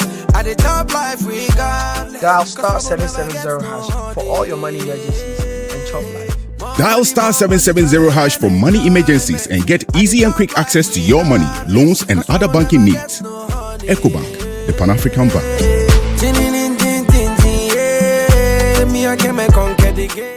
Brand new on DSTV. When a nominee to the Supreme Court dies, his family begins to suspect foul play. Dad knew that he was in trouble.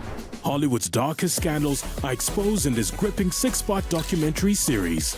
You have violence, fraud, homicide. And a rich and powerful family is thrown into turmoil when a young woman claims to be the owner's illegitimate daughter. You have another daughter. Stay connected to everything new on your home of entertainment, DSTV.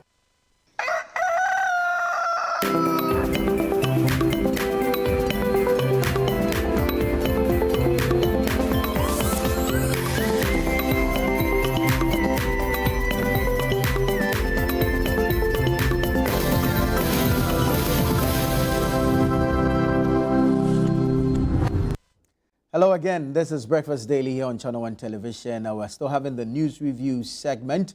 We're moving into another matter regarding the embattled NPP Ashanti Regional Chairman Ntwibu Esiakon, also known as Chairman Wontumi. Elvis, I'll start with you on the issue of the 50 million CD bill, the protest by the minority, the intervention of the likes of Dr. Mahamudu Bawumia and all. We've heard in some quarters arguments or accusations that the NPP is politicking with the whole thing, with some individuals within the party actually using the unfortunate situation of Chairman Wontumi for campaigning ahead of 2028.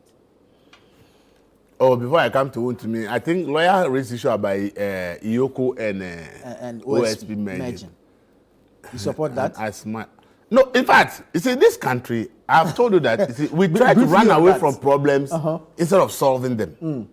We saw that there are inefficiencies in the prosecutorial system. Instead of first thing I said, where are the lapses? Let's fix them. We think creating more institutions will solve it. When OSP was to be created, and that's why politicians should be careful. When they promise something in manifesto, they think that at all costs it has to be implemented. Akufo-Addo promised OSP. When it was time to establish it, they were doing consultations. There was a public forum. And Ioko made a point and said, look, the problems we have, Ioko is not going to bring the solution. So for them, the best way they see, even if the government want to establish it, is for OSP to only be doing the prosecutions. Okay. And leave the investigation to the OSP, to Iyoko. Yeah. Because the problem is that Iyoko, as it is, when they do every investigation, it is the AG that still has to do the prosecution. And they realize that a lot of delays are caused by the AG. Yeah. So if you are going to establish something to bring some effectiveness, it is not about the investigation of the issue. That is Iyoko's position. Yeah. That they have so many investigation files that will sit at the AG departments for years. And that if the OSP is rather made to be given that power to just do the prosecution, so that when they, Iyoko, do their work, then OSP will do the prosecution. Come and see the insult in this country to Iyoko. The NPP full soldier that I will never understand. Why are they trying to stampede the president from fulfilling a political promise? And they say they are trying to help the president to achieve efficiency. And that if you are going to give Iyoko the same mandate to also investigate and prosecute, the same challenges that the AG is facing is what the OSP is going to face. The OSP now, how many investigators do they have across Ghana? So the point Iyoko made at that time, if we had listened to them as a professional organization, and rather say, let's rather take Iyoko from the AG's department and rather put it under OSP. And say that Iyoko's investigation no longer goes to AG, but they should go to OSP. So OSP should have some crack lawyers who should focus on the prosecution. Add strengthen Iyoko to do the investigations. We'll be having more convictions. Because a lot of investigations that have led to convictions were done by Iyoko. Okay? So you realize that we are listening to them at that time. We will not be here today questioning the OSP. The truth is that OSP will struggle to make any meaningful impact, not because there's a bad. It means that we have to staff them to have the numbers like the CID. But where is the money for the payroll? Exactly. Do you understand it? So when we are established institutions, we should listen to experts and professional bodies when they make their input. We are always focused on the partisanship of the thing. We promise it, we must do it at all costs the way we promise it. It doesn't deliver results. Wontumi, I said it, that this thing is to divert attention from the CJ's issue. Okay? This thing is just to divert. And I believe that the government is smiling, they're happy. Because now nobody talks about the CJ. They from minority working to Iyoko, this people working to NIB, and the whole public attention is now on Wontumi. It's all to divert attention. Now, Oforeta will come. Oforeta is running away from OSP. Will come and take. Look, nobody can convince me that the information that is needed in case of anything regarding Wontumi cannot be gotten from him if they invite him to the Iyoko or whatever institution from morning to 4 o'clock every day. Even if it is 1 month you want him to come every day, just let him know that we'll be doing interrogation. We don't need to lock you up. We want information. So maybe every Monday, come here from 10 to 4. When you arrest the person and put him in cell, it's the same interrogation you are going to, information you are going to ask him, right? Questions you are going to ask him to answer you. Or are they going to torture him? I'm not sure that we are still torturing people in Ghana. It's the same questions you ask the person. So what stops investigative body from saying, look, this crude way of doing things, do me, I do you democracy, they've done it to my party people in the past, so I must also do it to them, which we have done all these years. We want to bring an end to it. Let's be civil in these things. We can still prosecute somebody and jail him in case the person has done the wrong thing. So long as the evidence on paper with us shows that the person has done something wrong. If we want to prosecute, we can prosecute. We don't need to lock the person up 2-3 days for it. We want to be spending almost 7 days in detention. For what? Just simply because you want to be asking questions about things you think he has been involved in. Asking questions, does it require locking people up? I think that we need to. This is not it's not like a drug baron. You say if you don't arrest him, he's running away, or a terrorist who, if you don't arrest him, can cause some harm. Okay, you are talking about money laundering, and you don't even give the details of what it is. Those things that Jason has come to write on social media, I look at it and say, is this the way we want to actually do prosecution in this country? When we say fraud, lawyer is here. There are so many things that can constitute fraud. So what particular fraud did he commit? Yeah. Did he scam somebody? What did he do? Nobody knows the detail. Money laundering. I can send money to you. We do cross the border of Ghana, but it can be described as money laundering, depending upon how the thing goes about. So when you say money laundering, are you saying that Wontumi is being given some illegal money from abroad into the country, or is he doing something that is hiding money somewhere? You don't know, but the deputy AG find it necessary to come and put he's being investigated for money. What particular? What is it that he did that is about money laundering? And this way of communicating via social media. I just can't believe it that statement. We are just running the country at our whims and caprices. We don't see it that it's important that we do things in ways and manner that will make people believe and trust the system. We do things in a way and manner that will make people conclude that what we are doing is for political reasons. I think that there's no one in this country. I said, unless the person is a wanted terrorist, that is on a wanted list for terrorism, okay, then you say this one, if we don't detain the person, something might happen. Then I expect, but none of Wontumi is not being charged for terrorism. No. It's not being charged for the kind of crime. Say if we don't arrest the person can run away. Wontumi has assets in this country. You are investigating the person for owning Akuntan mine, which is into gold. Look at the price of gold. If you got this small gold right now, do you know how much money you make? Wontumi has assets in this country. He sat on television to say he has over 100 houses in Kumasi. If our system works, if Wontumi has 100 houses, with just a click at the lands commission, all the lands on which the buildings were put will be known that this all belongs to Wontumi. So how come that we are thinking that that person, Wontumi, will run away and leave all his assets in Ghana? It's not somebody who doesn't have any assets. This one we know. Look at the string of media houses he owns. He owns mining company. He owns a construction company. He owns that. And we are saying that because of some investigation, he will abandon all this thing and run away from Ghana. And for that reason, we have to lock him up for 7 days. You see, some of this argument, it makes no sense. Nobody will arrest Elon Musk or Mark Zuckerberg in America and say they are locking him up. They know the guy has so much asset that leaving America is not his interest. So no matter what the issue, the guy will be home, case will file in court, whatever needs to be done will be done. So I think that we have to refine the way our investigative institutions do work. If they refine the way they do work, that is where confidence of public will begin to grow in them.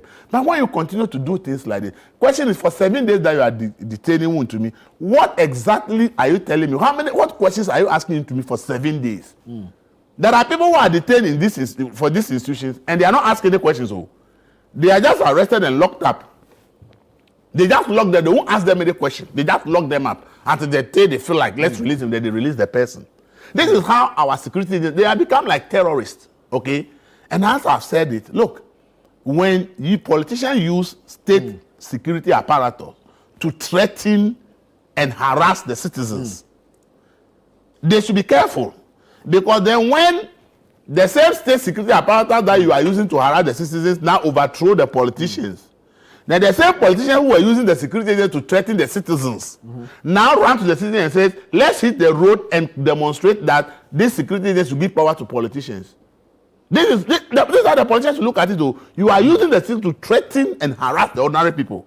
But then when the same security you are using to threaten and harass the ordinary people turn around and overthrow your government, then you now realize that you rather need the citizens who you are harassing now to go on the street to demand that the country should return to democracy.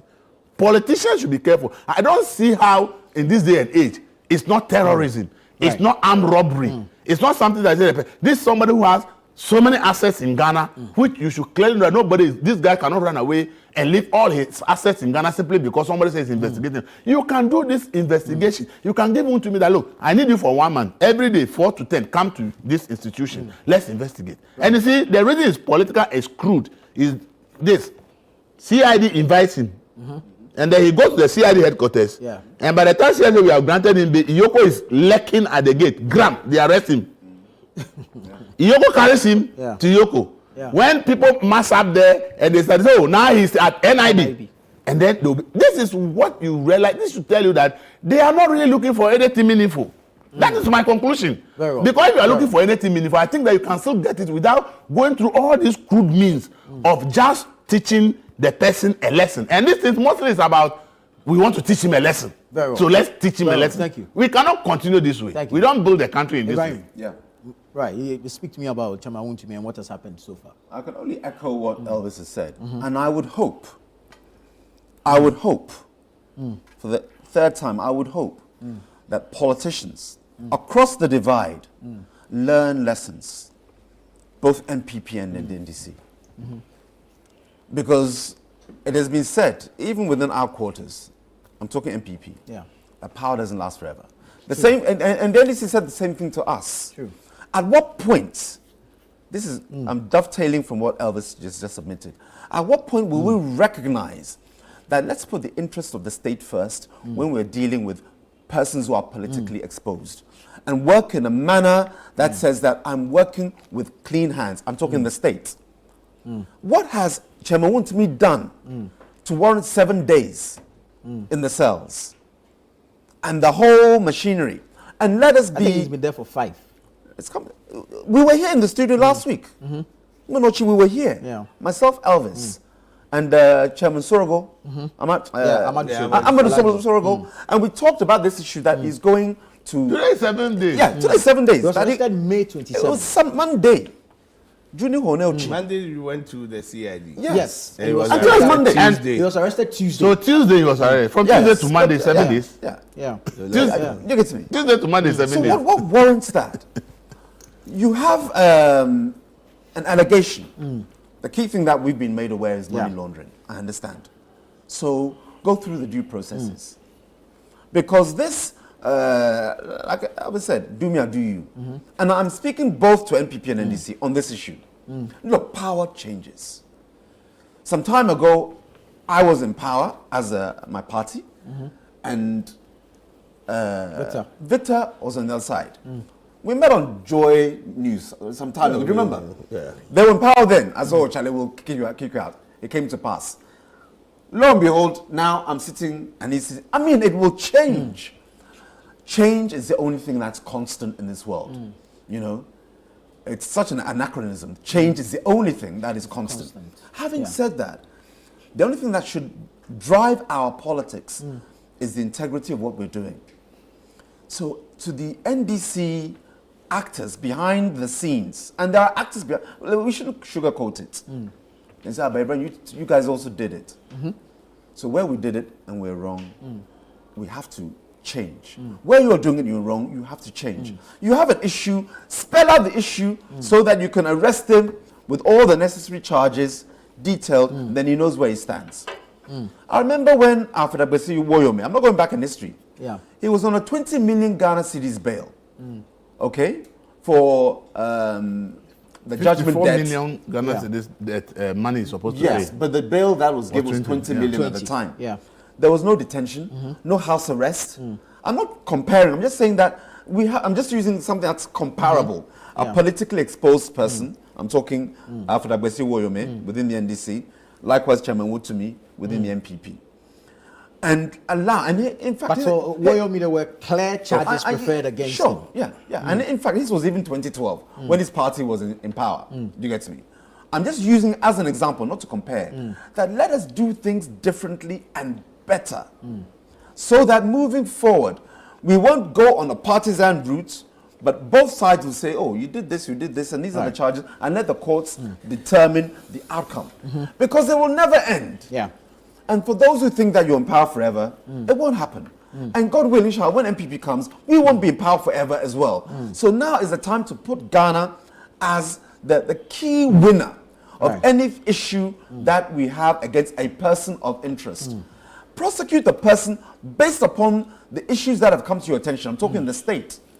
Because as Elvis has mentioned, God forbid, I pray it doesn't happen. I don't think it will happen. But he's just alerting our attention that should the unthinkable happen, I'm talking coup d'etat, suddenly we recognize the power of the people, we the politicians. We need to put a stop to it. If you have issues on Chairman Wontumi, clearly explain what it is, and let's move on from there. Very well. Counsel, you are a lawyer. This is a matter of lengthy pre-detention, pre-trial detentions and all that. Are we just employing tactics to teach people a lesson? No. I think that we are allowing the politics to override what the law has given. Wontumi is a victim of his own party activities. Which are? His political, the MPP, the activities surrounding what had happened during his arrest, and he himself, his activities. I will explain to you. Please do. You see, he was arrested, and the law says that within 48 hours, when he was arrested 48 hours, he was granted bail. And the conditions was what has to be met. Now, when they were not able to meet the conditions, right, there were two things they could do. Go back, because the person who is giving you the terms and conditions has discretion, can vary it. But what did we see to vary it? Or you go to court, and the court will say, yes, we've looked at the facts, we've looked at the amount involved they are talking about. Normally, none of the investigation or people giving that discretion will give you terms and conditions which will outweigh the amount that they are looking at, that they say it is involved. And we should remember that before all this one, every citizen is presumed to be innocent. Now, is it true that whilst Wontumi was going to the CID, you sometimes, I tell you, Ghanaians, they adore people who are rich there, but they don't like it to be front.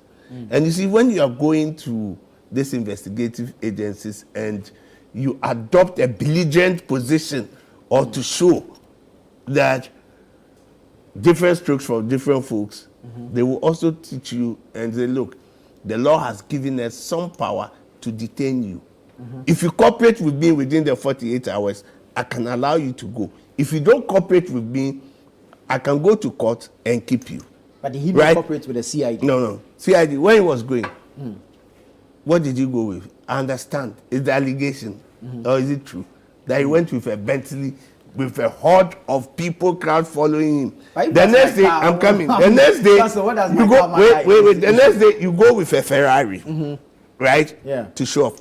And that is where one of the issues that how were these vehicles acquired? How were they cleared? That brings that dimension that was duty paid on this investigation. Now, within 48 hours, after 48 hours, you were granted bail. If the terms and conditions, that's why when you carefully listen to his lawyer, Apia Kubi, he went and he said that, yes, we are trying to meet the condition. We were not able. Now, once when they were supposed to meet the conditions, get the people, now they have filed in court for variation of their bail. Exactly. Yeah. So that was the legal challenge. And the system says that, if you are against what I have done and you want to vary it, let's wait, let's go to court for the court to vary it. It's always about strategy. Right. Secondly, when his own party, the minority leader, comes in and said, if you don't vary it, we will not live here. You have to leave the man. But that is the law. Yeah. They are working within the law. And you are saying, so the people says, okay, we will not vary it. You says you sleep here, you will do all sorts of this, do it. We are not going to vary it. If you fail to fulfill bail terms within 48 hours, do they still hold? Or they become void ab initio? No. You see, once the bail condition has been set for you, it is either you go back to the same person and say, look, can you vary it down, the times? You have discussion with them. And I'm sure that was what the lawyers were trying to do with the top echelon of Yoko. But once they had filed and saying, challenging that your discretion has been misused, so it is the court, then they also decide that, okay, then let the court decide. That is why he has, although they have met the conditions, as we were told, that is why he's still in there. Because they are waiting for the court. For the court. They can still, I'm sure if they approach them, they can decide and say, it's a discretion. You can always do it. And if the lawyers write to say, we are withdrawing the application that we have filed, right? The other issue, it's also that whilst the party, I think that the former vice president and the flag bearer also went and wanted to go and meet, intervene, and also see Wontumi. You see, the arrangements and the conditions that they agreed to, they breached it. They breached it because, you see, reference was being made to when Koko Anyidoho was there and former President Mahama, when he was in opposition, he and about 2 people came to visit Koko Anyidoho. And the thing was quiet until a picture was even shown in the social media. But even that, Ambassador Rashid, who was then the NIB boss, was sacked. He was sacked. This one, it was agreed that, yes, we are giving you the honor that you have served this country, a former vice president of this country. Come with your entourage. Quietly, we will allow you to sing. That was why he was moved from Ioko to NIB, a bigger space, so that you could see. But they breached it and they bussed their people to the place. So you see, all these things, Wontumi is still languishing there because they have not been very strategic in doing in the approach. So it's not for this one. We have to leave it here. We have to leave it here. Thank you so much, gentlemen. Victor Kwajoga Adawulu. He's a member of the NDC's legal team and communications team. Elvis Dako, News Center newspaper, and Ibrahim J, former Assistant Secretary Office of the former President. I am Nanatu Boateng. This has been the News Review segment here on Breakfast Daily. But do stay with us. There's a lot more coming up on the show.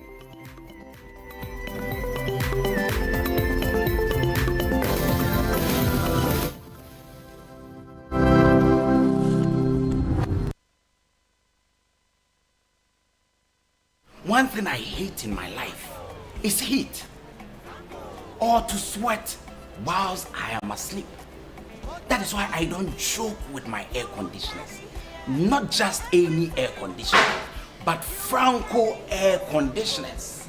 It's good for the Ghanaian weather, and they are filled with R410 gas, which is very friendly to human beings, which is not harmful to human health. We have 1.5, 2.0, and 2.5 horsepower.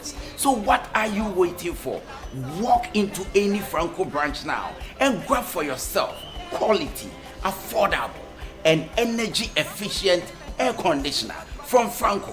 Visit www.francotrading.com or call any of the numbers on your screen for enquiries or wholesale.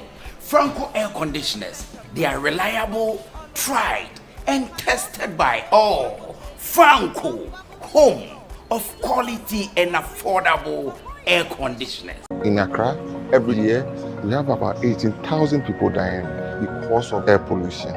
So we are looking at how do you make sure the citizens of Accra are getting clean air. It's imperative that we tackle air pollution. Central Accra is where a lot of burning takes place.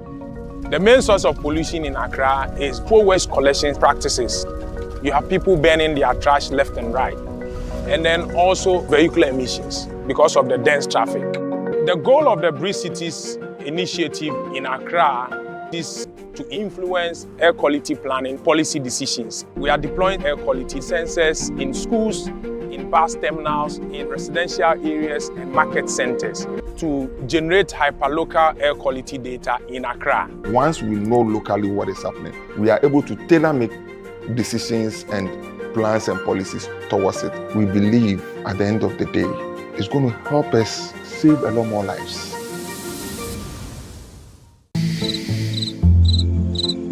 Imagine walking into a secure environment you call your own, a home where you are in charge of your own security. But while you dream of a brighter future, shadows could be lurking at your doorsteps and windows. With real-time alerts and a professional response team ready to act, your home is protected around the clock, whether you're away or asleep. Don't wait for safety, create it. Installed by professionals, our systems integrate seamlessly into your home, guarding every nook and cranny. And with our rent-to-own plan, this unmatched security comes with no burdensome upfront cost. Enjoy your safety, payment at your own pace, and peace of mind. Plus, our theft guarantee protection ensures you're covered in case of any loss, giving you even more peace of mind. Secure your home with Home Shield. Make peaceful sleep a habit, knowing we stand guard. Response 1, protecting your world 24/7.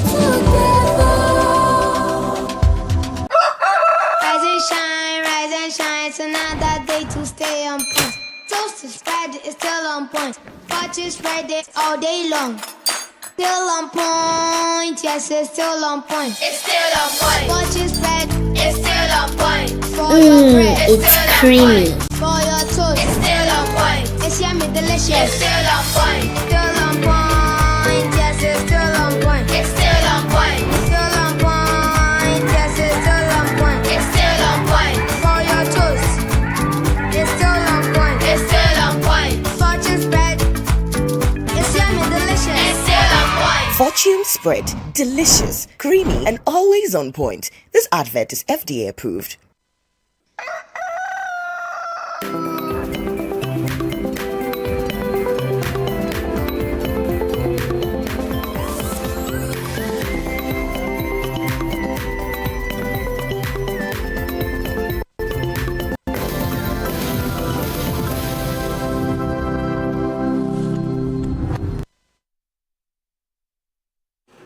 Good morning, ladies and gentlemen. Once more, you are welcome to Breakfast Daily right here on Channel 1 TV. My name is Chris Carter, and of course, I'm here with... My name is Philip Nihilati, and as always, we continue the show from 9 a.m. to 11 a.m. after Nana Tufo Boateng is done with the guest. But Chris, before we go on with the show, Right.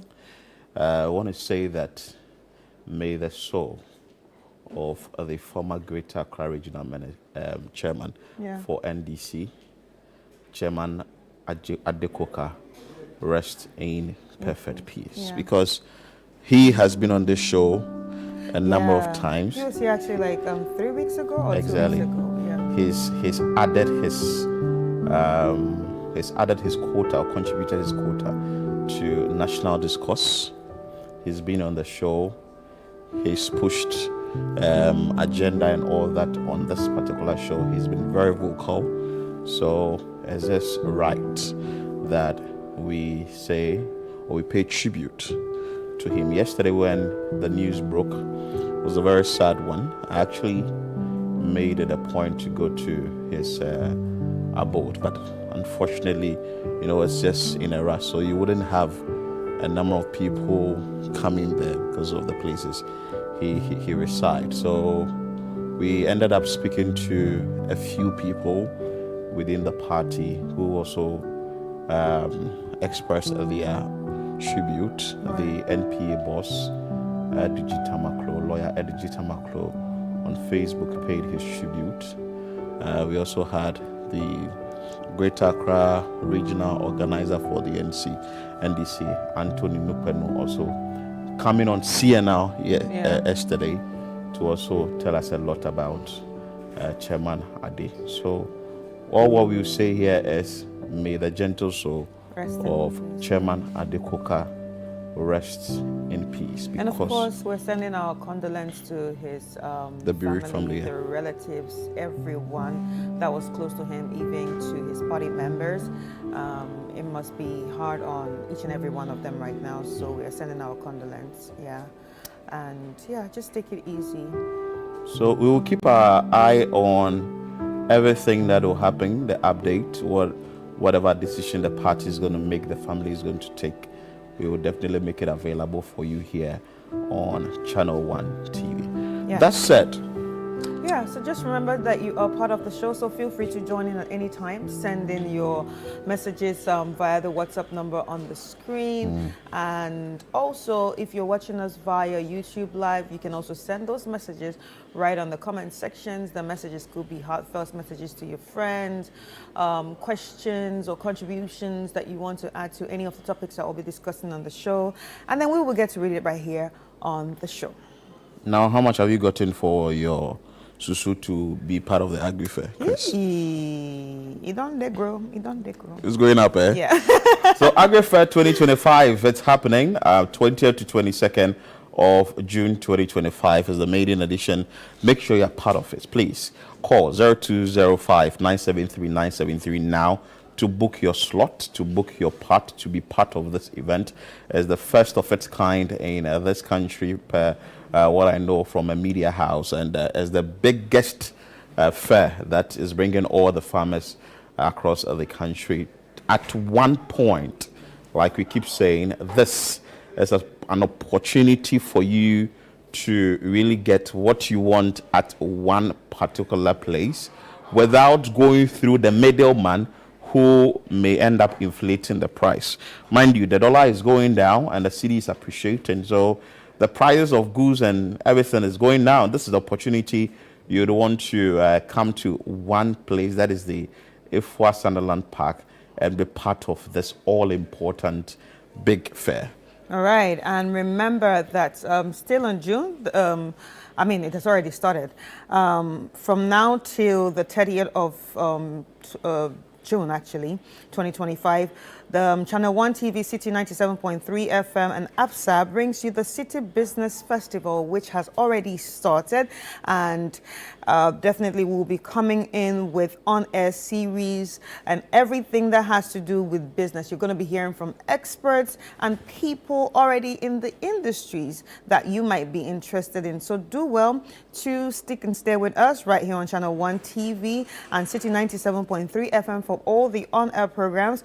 And definitely it might also linger into the Agri Fair, where we are going to be taking people through everything that has to do with agriculture and, business and agriculture. But today we are going to be looking at Savings 101.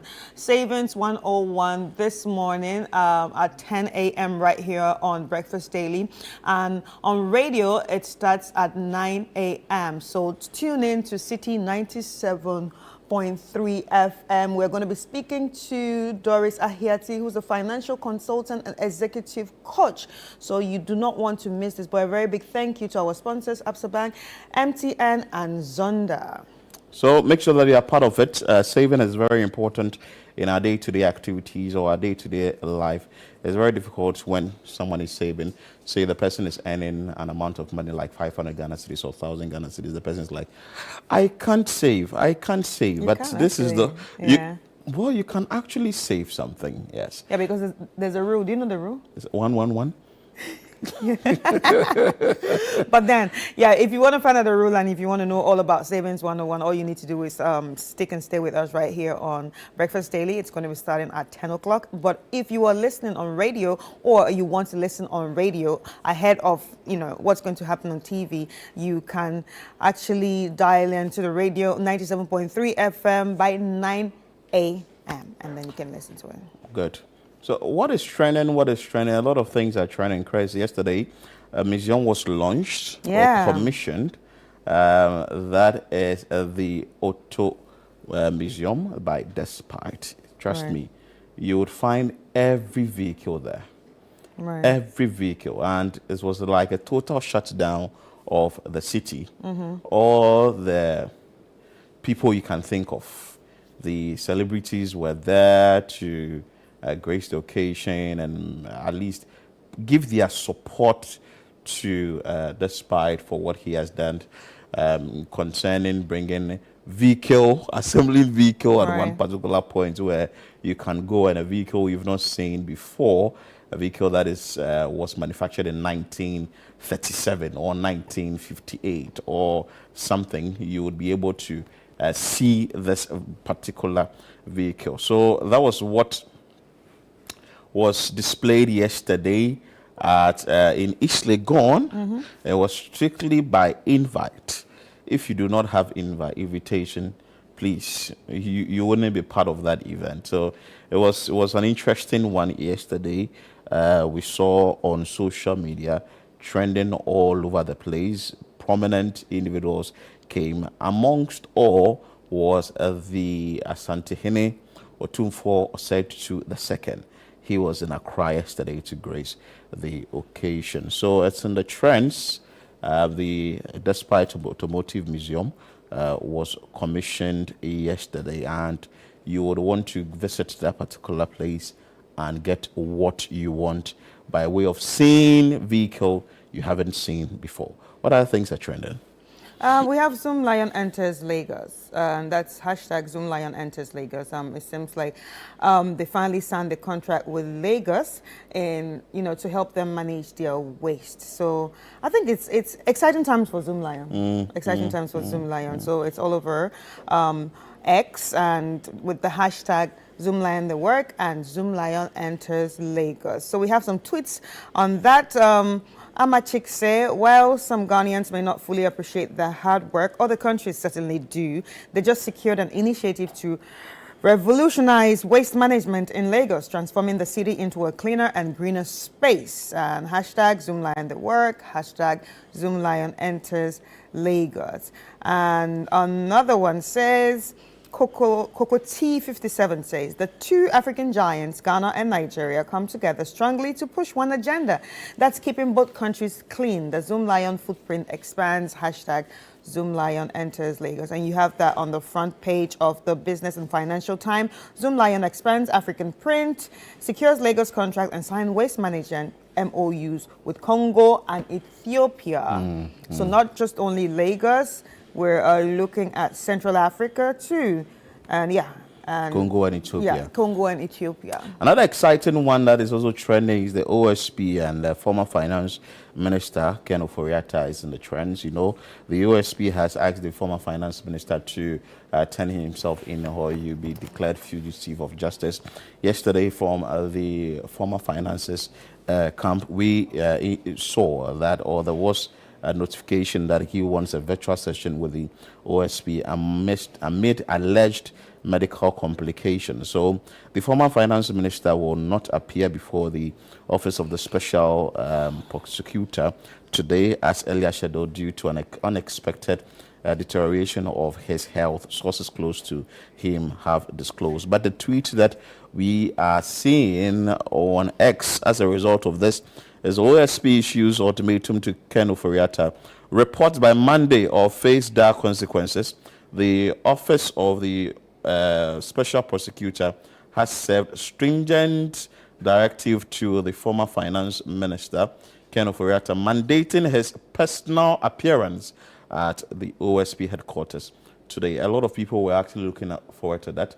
I saw a post by the Deputy General Secretary of the NDC, Mustafa Bandi, saying that he would want to go and sleep at the airport waiting for the former finance minister. Interesting one. Another tweet also says that I am not coming to OSP no matter what you do. I am not. The consequences are there. That is some of the tweets we are getting from the funny tweets. Funny tweet on the former finance minister's need to appear before the Office of the Special Prosecutor. Right. But we'll be paying attention to that keenly.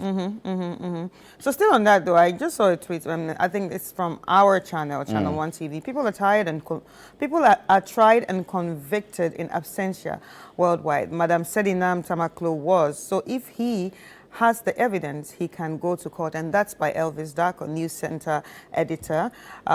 Questions why Ofori-Atta must be in Ghana before OSP can act. And definitely that's what he said right here on this show. So in case you missed that and you want to check that out, you can head to Channel 1 TV GHA on Twitter or X and read more about that. The very final one is the Inter Milan PSG one, but I only want to go into details because we have in PL Zone. And when the sports guys come here, we'll ask them why Mbappe is trending and not PSG. Trending too. And not PSG, now that PSG has been able to win 5-0. That's amazing. But anyway, that's the trends for today. PL Zone will be coming later in the day, so stick and stay, and let's have a lot of details from the sports desk. But let's check out the video for the day.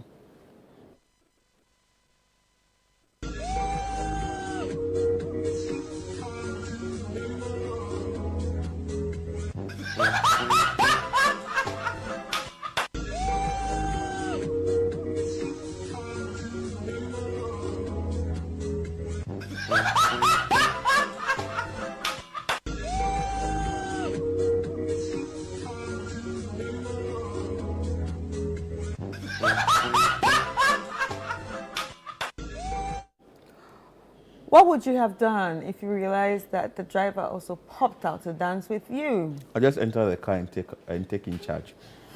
Yes, because Charlie, life is one. Oh.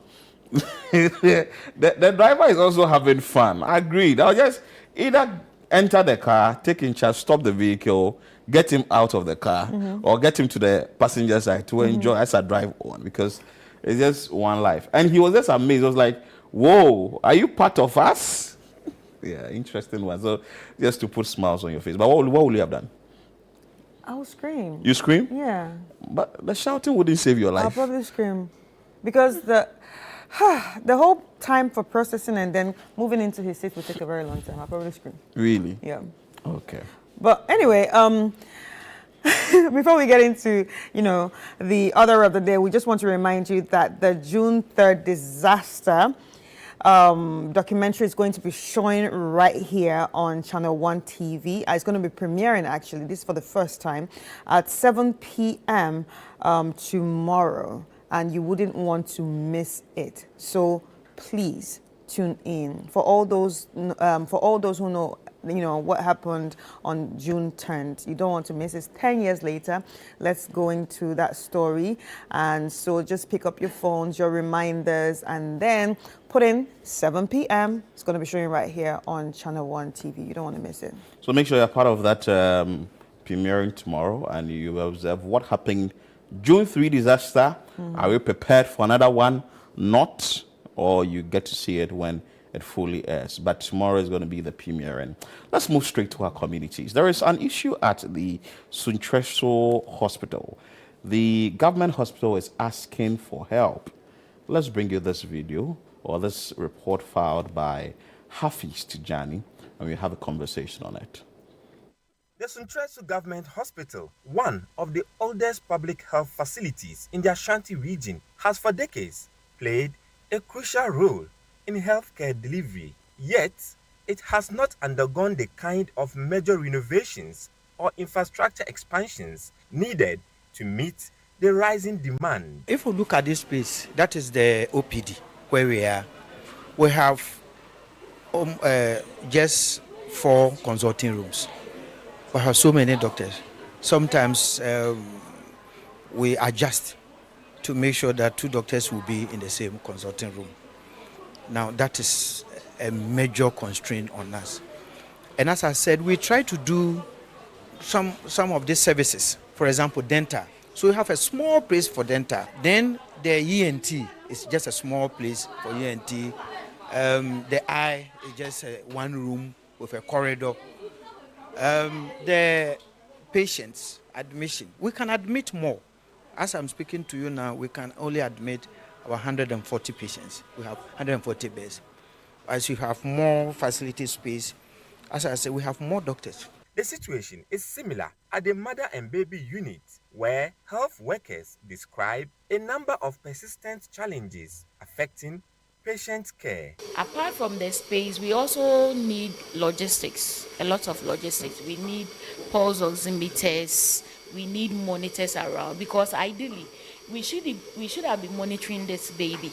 There is no monitor on this baby. So if the baby desaturates, we won't be able to assess. And we have taken it upon ourselves that we are going to do 2-hourly vital signs. But within the space of the 2 hours, anything can happen. Patients are not oblivious to the hospital's difficulties. Many cite the poor condition of the hospital compound, dusty in the dry season and muddy during rains. Service no fine. Environment no car park hana. Yan kan ko ta biya wa. Nta apart from saying super tokura no futuru. E ko ni petimu settlement pa yare. Se bia bamba be gu hak amaye dia yan beje. Ndawloma. So that is it from the Sunyani Government Hospital. They are in dire need of equipment and also infrastructure. But what we know here, maybe what they've even stated, they need more than what they've even stated. We will be joined shortly by our correspondent to have a conversation on it. But Chris, this is where we find ourselves. We are starting the day again with another big issue. This has to do with health facility in Suntreso. Well, I don't really know if the some form of action is being taken to fix the problem immediately. But not long ago, we had an issue with that in the Western region. What is the Jubilee Hospital? That one too needed a lot of equipment and abandoned infrastructure. Like we said last week, taking total overhaul of the education sector. The same is needed for the health sector. Yeah. This is actually a threat to life. It's a threat to life because when you think of expectant mothers, emergency cases, and children also needing care, like just watching the woman talk about the baby needing some sort of monitoring, but they do not have the machines to monitor that child. So they have to take it upon themselves to actually do a 2-hourly, routine check. It actually breaks my heart because what the machine can do, the human cannot do. Oh, you can't do, of course. You understand? So this actually breaks my heart, and I have goosebumps because I don't know how the mothers are feeling. I can't watch my child in that situation. But then again, you're thinking, what if that's the only hospital around that area? What if that's the only place they can afford? Of course, that's the only place they can afford. The private ones, you would have to pay more. It's even easier for you to have access to a private facility if you have the money. Yeah. But in this case, we do not really have a lot of people who would have the financial muscle to attend private facilities. The more reason why we have the government ones. You understand? So the government institutions are there to alleviate the plight or to try and solve the problem that the ordinary Ghanaian is going through. And I keep saying that one way or the other, we are paying taxes. So if an issue like that is raised, I'm sure if it's a private facility, some sort of solutions will be done because it's sort of an internally generated fund. But when it comes to the government sector, it's not everything you can charge. For consultation, National Health Insurance Scheme is taking charge of the consultation. You move in there when a mother is going to give birth, per what we know under John Kufuor's administration, the National Health Insurance Scheme also takes care of childbirth and all that. Then facility usage. How much are we paying for facility usage in the various hospitals, in the government hospitals? So it tells you that these hospitals do not have much to make when it comes to generating revenue. But some form of taxes is being paid by us, the citizens. Recently, I tried renewing the national health card for a small boy. It was 6 Ghana cedis. So imagine government is taking 6 Ghana cedis from everybody to run this facility. It's sort of woefully inadequate, you understand? So it wouldn't be able to solve all the problems. But a drastic measure should be taken that a facility that a lot of people rely on, at least something should be done about it. Because if I visit a facility like this and I don't have what exactly the needed equipment is not in the hospital, my life is at risk, like you indicated earlier. And this is not just any facility. This is actually a health facility. That means it matters. That means it must be prioritized because it's not just it's not like a factory that they're building something. Do you understand? Yeah. It's not business as usual. It's about saving lives. It's about healing. So if the place I go for healing is not adequately equipped, then we have a big problem. Yeah, a very big problem. I mean, I don't think we should be talking about these things in 2025. Because I feel like there should be some sort of monitoring to know that, okay, these are the government hospitals that we have, and these are their needs. Do you understand? And those needs should be provided, as and when. And also, this is an issue of accountability. I always talk about accountability. Who is accountable for monitoring? Who is accountable to watch and then, come back and then give us feedback? Of course, the Ghana Health Service is accountable for managing these things. Exactly. But, the health facilities are also a lot that the Ghana Health Service may not be able to take note of that is why all there of them. should be a system. We keep on talking about what's the word, technology and all that. You know, like what everybody's using right now. Technology. We're going this AI and that. and all that. AI and all that. But are you telling me there's no database of all the hospitals we have? Well, I don't. Maybe we would have to check with the Ghana Health Service. Are you trying to or tell the me there's no Ministry of Health. database? Because if they cannot monitor the amount of even hospitals that they have under them, then there can be issues of theft. You know, somebody enjoying money somewhere. You know. A surgery somewhere, the money will not go to the right place and all that. And not long ago, when the I'm already angry. I think so. I feel your spirit to this. I feel like, and I think you are me when I was that last. Yes, Monday. and I think mine is coming from the fact that I saw a child. Oh, it's a baby. Anything can happen to that baby. The doctors are human. The machine is meant to monitor, but now the doctor said they have to do an hourly, a 2-hourly monitor system. But what if they're tired? So this ties into what happened at Tamale Teaching Hospital, where the doctors also went on a strike, or they said they were embarking on a strike or something. But Hafiz Tijani is on, joining us via Zoom. He went there to file this report at the Suntreso Government Hospital. Hafiz, good morning. Good morning, Phil. Hafiz, how big is this facility, and how many people per what you picked up attend or visit this facility in a day? So in a day, we are talking about more than 200 people visiting this facility at the OPD, coming for various services. So, they have the ENT, they have also the emergency, they have the ANC, they also have the children's block and all that. So people from various communities within the Ashanti region visit the hospital on a daily basis.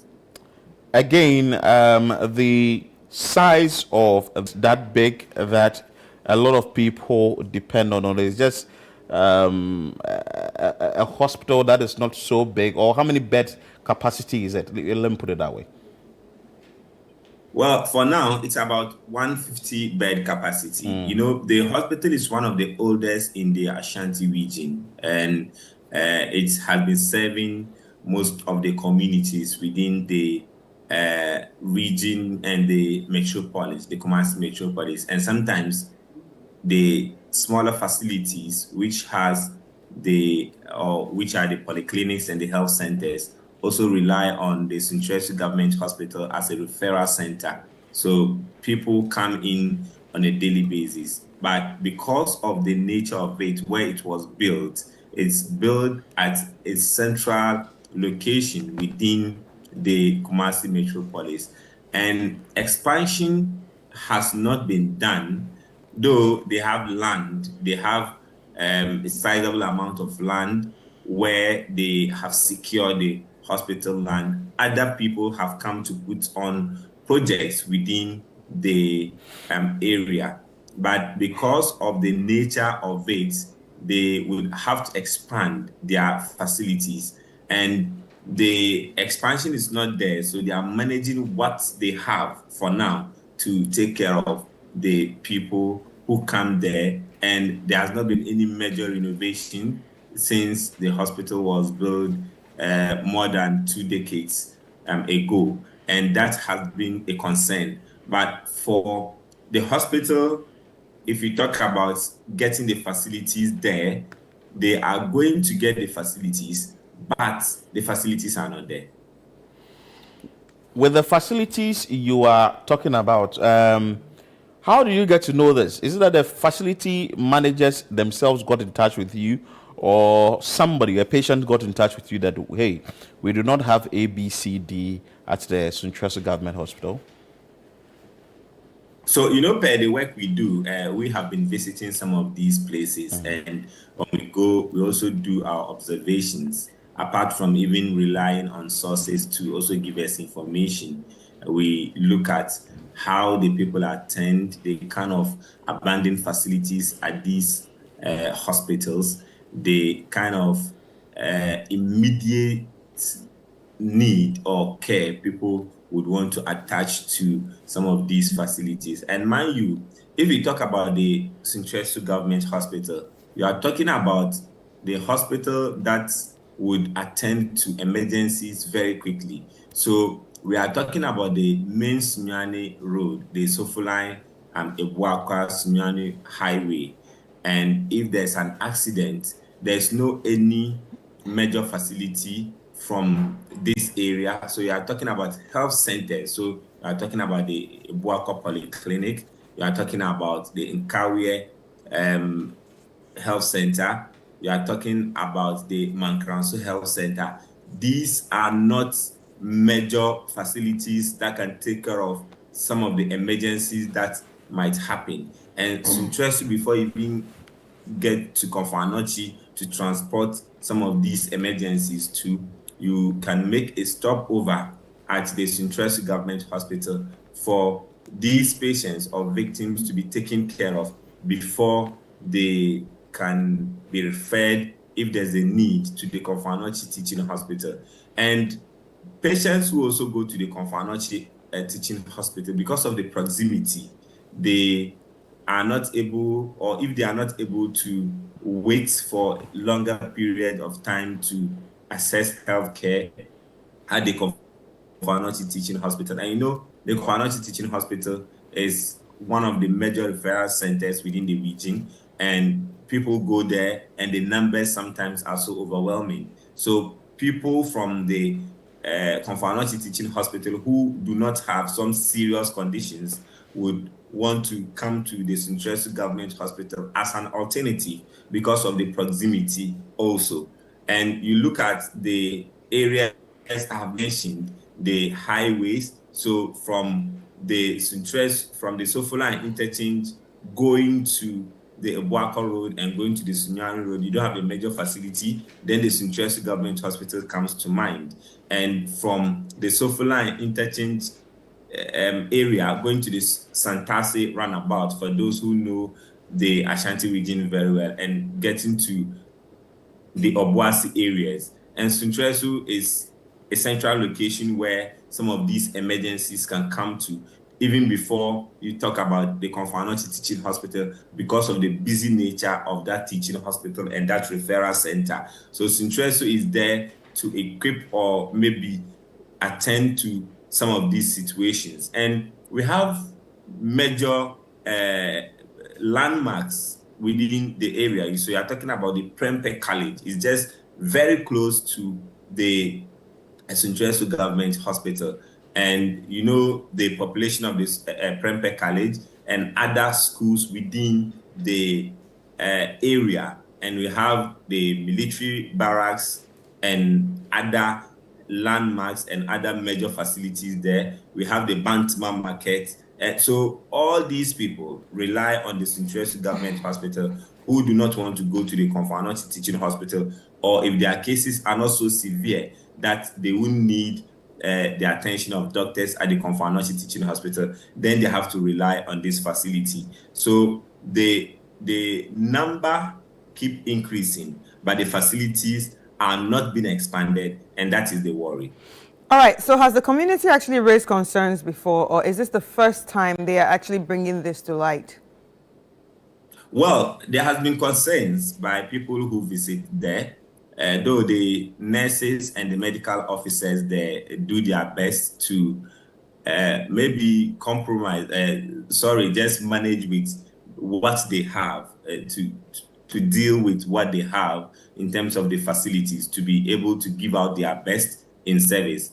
When you speak to people, they tell you that the services there are okay, but the infrastructure challenge is a major worry. So we have philanthropists sometimes, or some interest groups sometimes go to the aid of some of these facilities to either donate items to them and also build some infrastructure for them. We have some group, a club, a men's club, which attended to some of the needs of the hospital during the COVID-19 outbreak, and they built an infectious a holding center for them. So because post-COVID,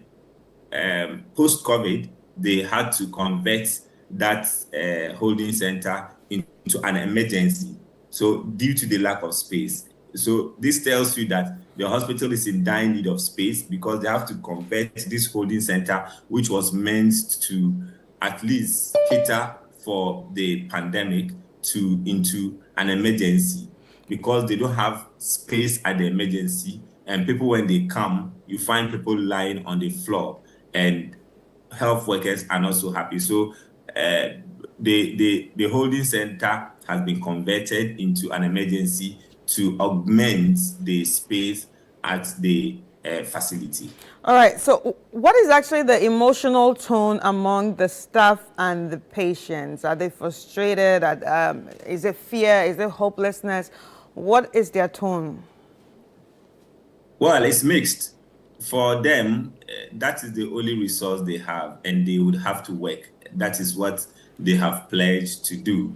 They want to give out their best, even in times of scarcity. They want to give out their best to ensure that patients are attended to. And I posed that question to the medical superintendent during the interview. He says that they have never turned away any patients to say that because we don't have the facility or the requisite equipment or the facility to deal with some of the ailments, they don't turn away any patients. But the emotional bit of the question you asked has to do with the mother and baby units. When you go there, most of the health workers are not so happy. They are not happy because these are little children who at least have to be catered for no matter what.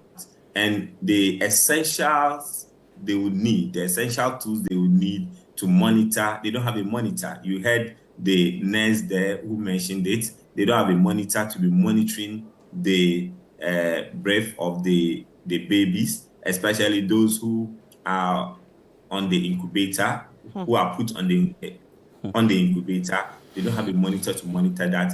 And they would have to also look at the saturation and other behavior of these children. And they don't have all these equipment that will aid the work. So they are so concerned about these young children who cannot even complain about HCA and all that, who cannot tell where is the ailment is. Unlike the adults, the children's block, they are able to speak. They are a bit grown. They are able to speak and say where they have the ailment, where they have pains. But these are young children. So when you go to the mother and baby units, the health workers say they are struggling. That place is so congested, and they don't have the equipment to also monitor accurately to find out how the babies are faring. And that is a very big problem. And that emotional aspect of your question will suit in this. Hafiz, thank you so much for your time.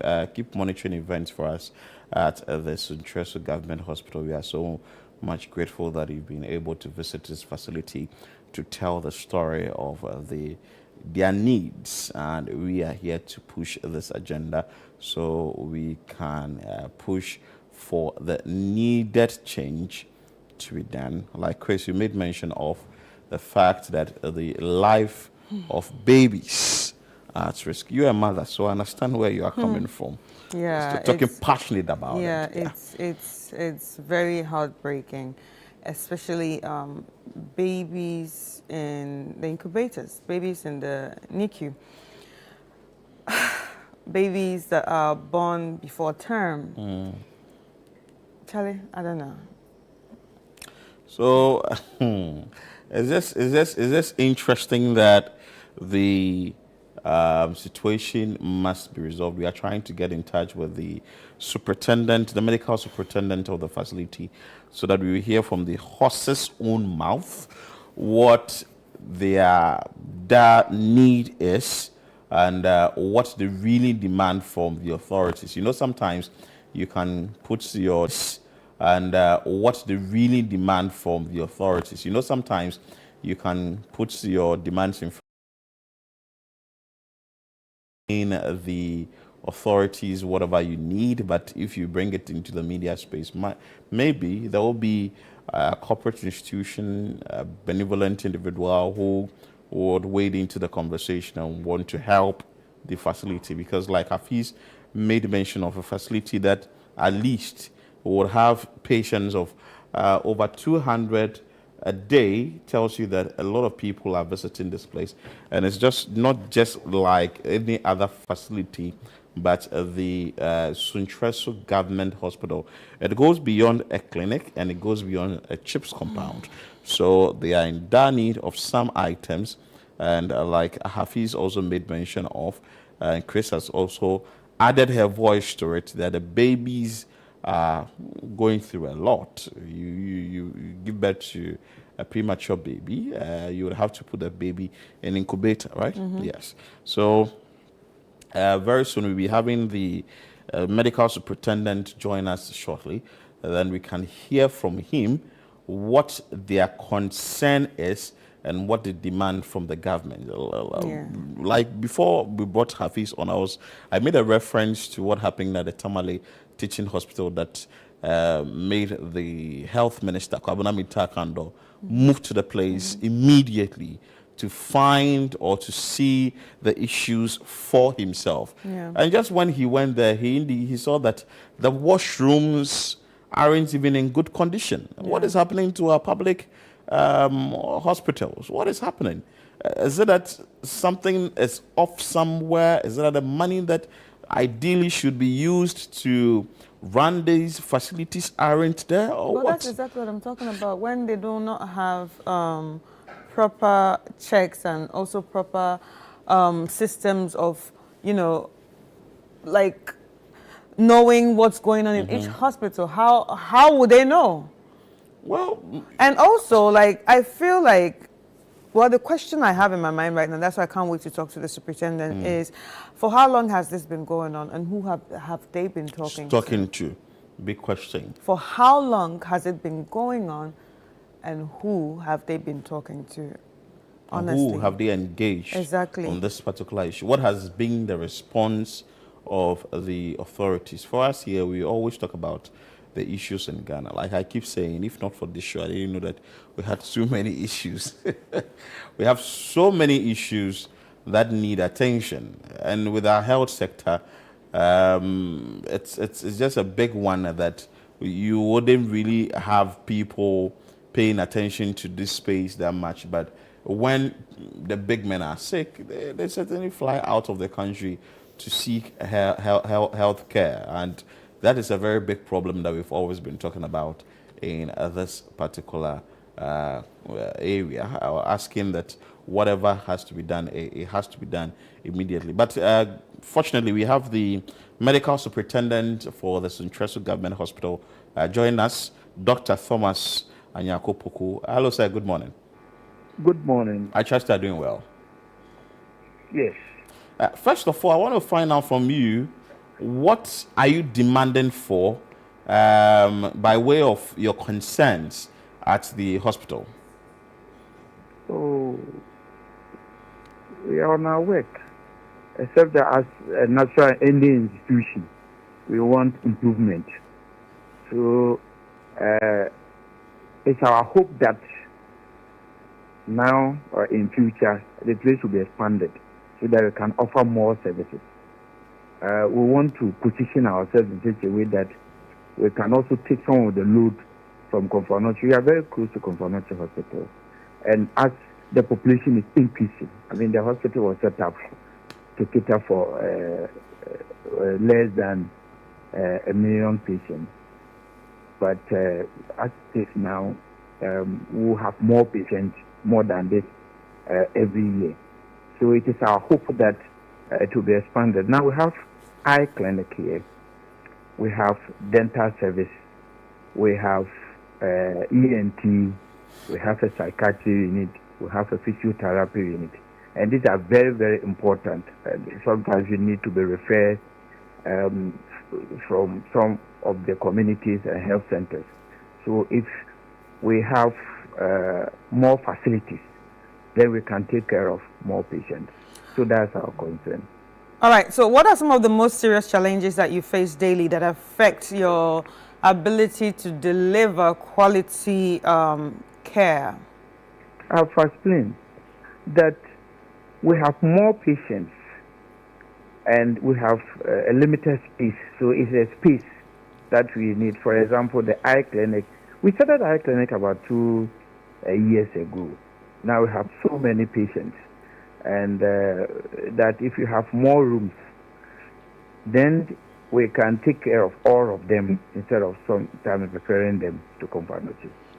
Right. So your problem, or what you think is the problem, is more space. Yes. So do you have every equipment that you need to take care of people? Every. Not all. But as we move on, what we have, we are making use of them, and we are also appealing that we get more of this equipment. Sometimes they break down because of the number of patients that come. So apart from the space, we're also appealing that we get more equipment to enable us offer more services to people. This facility has been in existence for how many years, if I may ask? Since 1967. And it's one of those hospitals set up post-independent, so pre-independent. So we have Sunyani Government Hospital, Tafu Government Hospital, Menchia Government Hospital, Kumasi South, which is at Patri, and the Children's Hospital. So these are the traditional public institutions that have been existent before independence. And you took soon after independence. Good. Sorry. And you took up the mantle as the medical superintendent in which year? Oh, not long ago, about 2008. 2008. So we are talking about 15 years ago, or 2018. 2018. 2018. So 8 years, or yes. 8 years approximately from ago. So as you took over, have you seen some renovation done on the facility after you took over as the medical superintendent? Oh, a lot. We have expanded. I mean, it was just a health center, and then it transformed into a polyclinic, and then to a hospital. So we didn't have theaters. Now we have 2 theaters, and we do all sorts of operations here. We had only about 10 beds for patients admission. Now we can admit 142. We didn't have emergency unit. Now we have emergency unit. We didn't have the other services like psychiatry, physiotherapy, eye clinic, ENT. Now we have all of them. But Sunyani is also a teaching center for postgraduates and undergraduates. We have about 12 specialists also here. So we do surgery, we do obstetrics and gynecology, pediatrics. Indeed, we have one of the only 3 MBUs, maternal and baby units in Agri. We also have one. So we do refer cases from other hospitals to Sunyani Hospital. So we are expanding. In fact, we offer more services that the compound could contain. Right. That must be a lot of work, but well done, and more grease to your elbows, especially to everyone that is working hard to save the life of people. But then, has the hospital ever submitted any formal reports or, say, appeals to the Ghana Health Service? It's a routine. Appeal is a routine. So every year and a quarter, our request is sent, evaluation is done. So it's not like individual thing. All the hospitals we submit. And after when they are available, we get them, we receive them sometimes from the government. And also we appeal to individuals also to support us. As I'm speaking to you now, Lions Club is here, also putting up another center for hypertensive diabetes. We want to have a special clinic as is done at the teaching hospitals. So we've started with over 1,000 patients being enrolled now, but they are housed in a temporary structure. So if you come to the compound now, it's almost completed by the Lions Club. Apart from that, other individuals come around to come and support the hospital as we appeal. Okay, so how long hasn't there been, adequate monitor for the babies? Oh, we have them. Not long ago. We have them. They were donated by Israeli government. That set up the NBU for us. And not long ago, about 3 months ago, a benevolent in Kumasi also donated for us. So we have them. And it's being used right now? Sometimes when it fluctuates, the light fluctuates and that, they got damaged. Even when you have stabilizers and others, they still get damaged. But you made mention of the fact that the facility has increased and you have a lot more patients visiting this place. How many patients do you receive in a day? Between 800 and 1,000 per day. A day? Because of its location, yes. It's highly patronized place because of its location. Right. And because we run 24-hour service. Wow. So you have your doctors and also your nurses at post, say, yes. Having a quarters for them and all that. You have all these things in place? Unfortunately, we don't have all staff are outside. I mean, we don't have an accommodation here in the premises. Why? Because we don't have them. We used to have about 3 of them, but they are not habitable. We are trained to put it in a proper space. But as that is the situation. All the staff live around the hospital. And again, with the quarters you do not have you made some demands to the various authorities asking that at least provide us with something that doctors and nurses can stay close to the facility? Honestly, I said this is a private institution, it's a public institution, so we make our demand through the proper channels. So if you go to the regional directorate, they know all the what we require and the demands. We submit them. In fact, we submit reports virtually every month to the regional health directorate and for onward submission. So it depends on the government allocation to support the facility. Doc, you seem too calm for me. Yes, is that to say that you are in a comfortable zone? Yeah, you are okay. You can do with what you have. So some form of attention that you need on the facility, for now you are okay. So you can just proceed with the work at the facility. Is that it? It's a national cake we are sharing. You see, it is not you as an individual, but you need to every year or the quarter of a year we send our demand. So you go there, not me alone, almost all the hospitals are there. So I'm sure the most pressing ones, for example, staff, we need staff to work with, we need equipment to work with, and that is what probably they look at first. All these are in the pipeline. So as and when I'm sure the resources are available, some of these things will come to us. So we are hoping that one day, and I'll be the system for some time and not best to who will live. My suggestion is that one day some of these bungalows owned by government will be thinking about private individuals. So they put them down and then put up maybe 16 or 18 flats for patients instead of government having these small bungalows and around the hospital, which are old, very, very old. As I said, The bungalows were put up at the time the hospital was in 1963.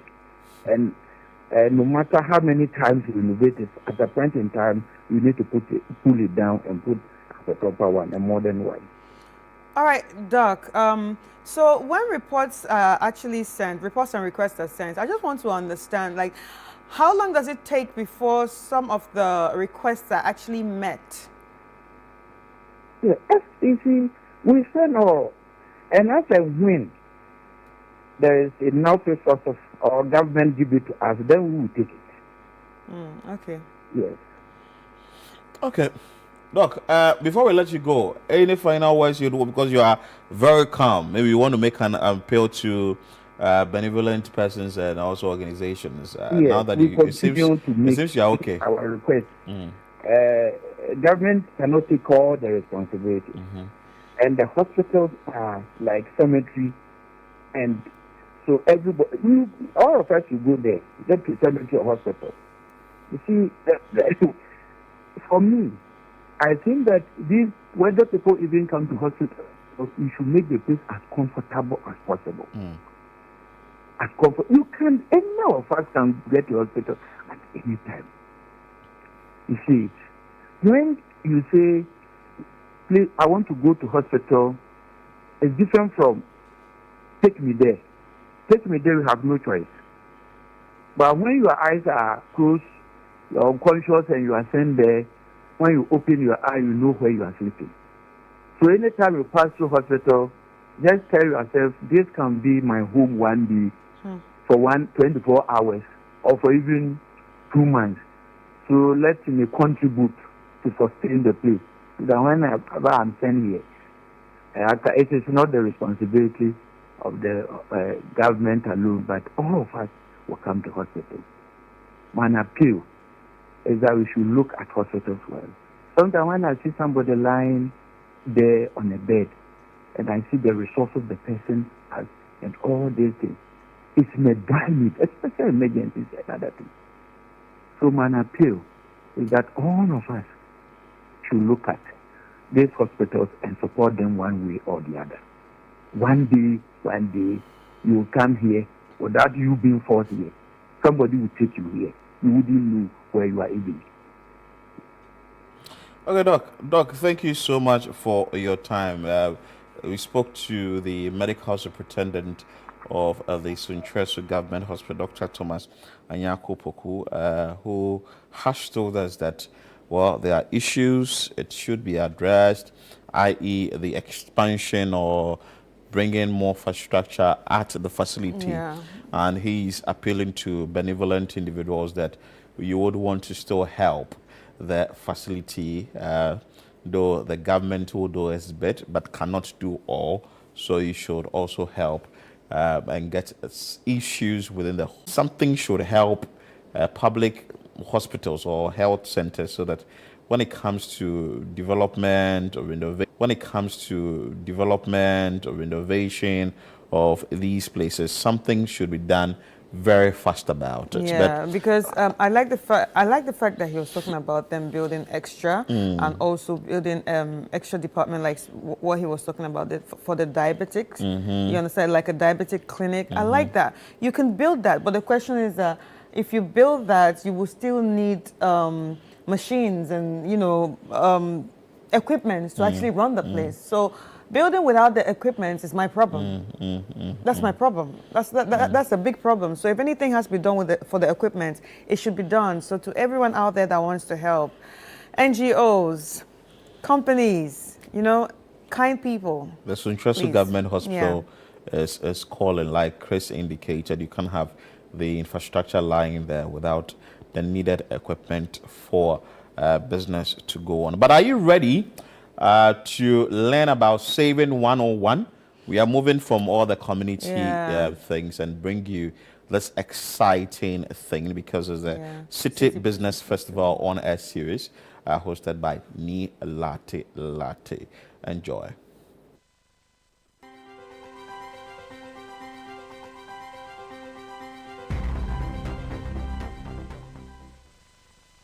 Welcome to the honor series of the Citi Business Festival. It is the 2025 edition and we are just getting started.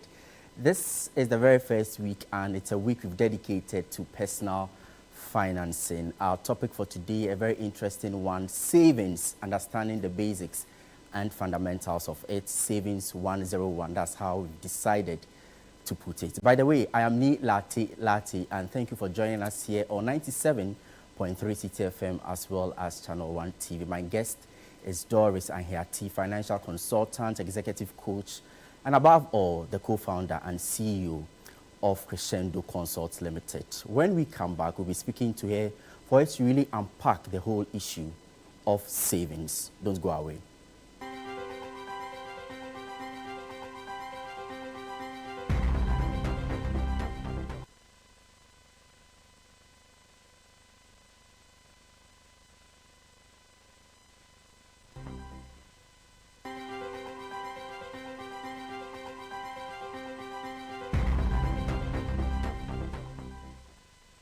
Welcome again. It's the 2025 Citi Business Festival and it is powered by 97.3 Citi FM as well as Channel 1 TV. We are sponsored by Absa Bank Ghana Limited, MTN Ghana and Zonda Tech Ghana Limited.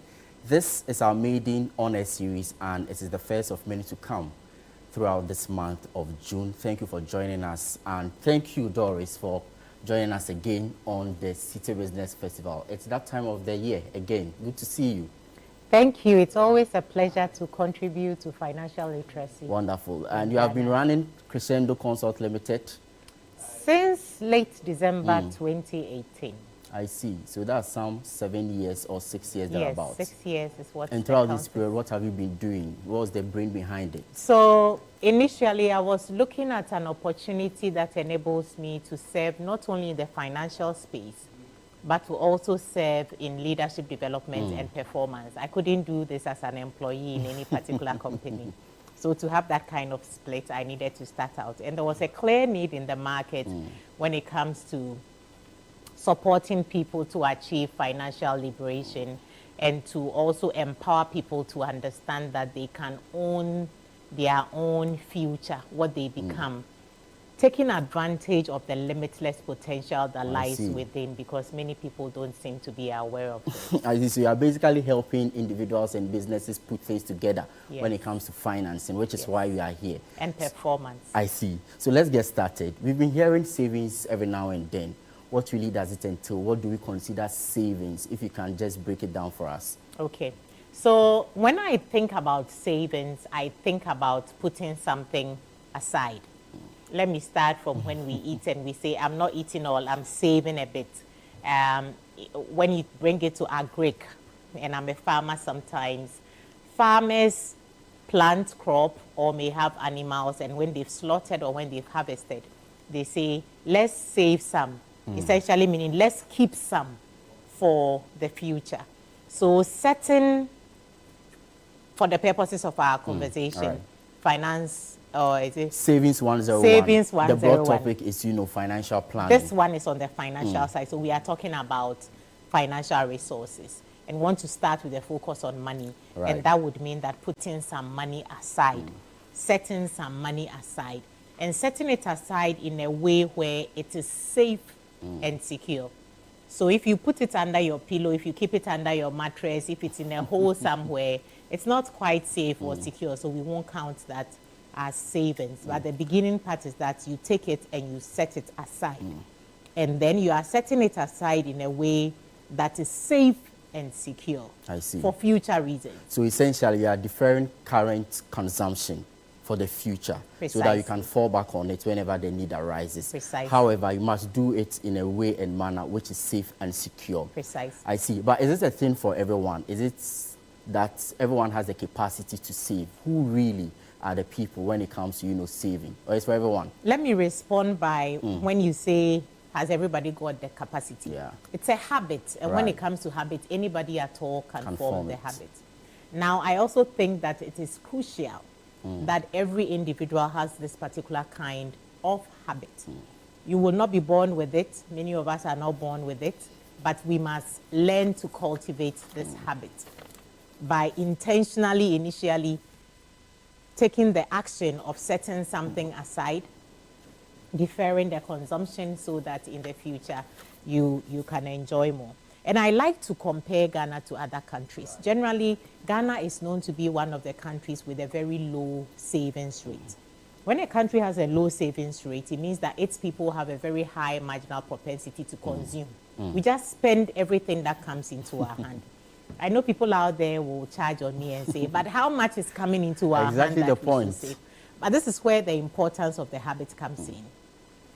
Once you are focused on the habit, when you have only 1 Ghana cedi, you know that I should put aside some 5 pesos out of this. And eventually these little drops become the pool. And if you have a good savings rate as a nation, you don't have to be frequently falling on the Euro bonds and borrowing from other nations in order to support the growth of your country. If you want to grow as an individual, as a company, as an economy, you need to start from a savings habit. I see. So that brings me to my next question. How different is saving from investment or even wealth creation? Yes. Is it the same? Is it used interchangeably, or there's actually a thin line in between? If you can unpack that for us. Thank you. Many people feel savings and investment are synonymous, but they are not. Remember that when we spoke about savings, I said there is security and there is safety. Right. So think about the basic savings accounts that banks give you. They make sure that the money is being kept safe for you. Maybe you should even be paying the bank for keeping your money safe from armed robbers and from floods and things that fire that can destroy your money. So they keep it safe and secure for you. However, because you are not paying for that service of providing safety and security for your cash, they would give you a small amount of interest on it. Your money is just being kept in a safe custody. When we talk about investment, the funds that you are placing in investment is actually put to work. When you have put your money in savings, there is a responsibility on the bank to pull the money up for you anytime you show up to withdraw it, or according to the terms of the particular savings account. When it comes to investment, because the money has gone to work, depending on the kind of work that this money has been put to, you may have to wait for it to be called back from work. And when I say work, it may be invested in a company by way of shares. So then we need somebody to take position before your money. It's not like savings where, so there is a higher risk. Whenever we talk about investment, there is relatively some risk involved, which risk does not apply to savings. We'll be talking about investment later on this week, but That's back fine. to the issue of, forming a habit. You mentioned that no one is born with the habit of saving. You need to form it. How is that cultivated? If you are able to run us through how any individual at all who has decided to save can do that. Okay, so science and psychology shows that when you do something repeatedly for a period of at least 21 days, there are neural pathways in the brain that begin to form, so that very soon when you wake up and you haven't done what you have been doing continuously, you will feel like something is missing. Humans are considered to be organisms of habits. So we like to be comfortable with something we've been doing. But it also means that it's difficult for us to break away from something we've been doing. And so at the beginning part, when you have to break away from something you've been doing, which is not savings, you will have to replace it with something else. And at the point where you are replacing it with something else, in this case, the savings habit, you would need to be intentional. If I have your permission, you have. So you set a reminder on your phone. You put people on standby to check on you. You essentially can even have accountability partners. Accountability is required so that you can intentionally stick with it. But once you've been supported to stick successfully to it for at about 21 times continuously, then you form the habits. Your brain would have picked up that this is part of the routine. Now this is how we do it. For every month when I earn my salary, 10% should go here because you started. I also like to encourage that you start small. So there may be simple things like I've got a drink. I can drink all, right? It's consumption versus deferring consumption. Right. Should I drink the full can of drink or bottle, or can I save some? All right. So you can start with very little things like that, very non-threatening things. And then gradually, you are reinforcing the fact that when something comes into my hand, let me save some. Let me not just consume, whether it's money, whether it's drink, whether my time, how I'm even managing my time, that I'm saving some. And then it becomes easier over time. So it's just like small, amount or small moves, but consistency. Yes. That's the key word here. Consistency. Not just putting a huge sum of money somewhere and just going back to sleep. But let's talk about, where and why, or even when. Is it something like, is it too late to begin saving, or at any point in time I can go in for it? And when I am going in for it, where should I do it? You have earlier mentioned that we don't have to keep it under our beds. We don't have to keep it in jars in our rooms. So where is the right place for an individual to save? Okay. You mentioned 3 things. Right. I had the why, the where, and the when. Let's start with when. Whenever you become conscious that it's important to save, that right there is the time when you should start. Immediately. Immediately. So that day, the pocket money that you have on you, check which account that you can deposit something into and go make that move. Save that little amount. Why? We always have what we call a rainy day. There will always be those. So the first item when we think about the types of savings would be having an emergency account. If you should find yourself unable to earn income during the COVID, when some businesses shut down, some people really quickly run out of funds. If you don't have an emergency savings account, how do you survive? So think about the future. It is the reason why it's important for you to save. You may also have some goals, some big dreams that you want to achieve. For you to achieve them, it's important that you are saving or investing. So this is another reason for the why. Then let's come to where. The first place that comes to people's minds when we talk about savings will be a bank. And if you walk into a bank, they will have your traditional savings account. I'm not making reference to current accounts because they typically will not reward you. So your savings account, and then we have different variations in the savings account. We have those that will be serving very short-term purposes, those that you can easily make withdrawals from.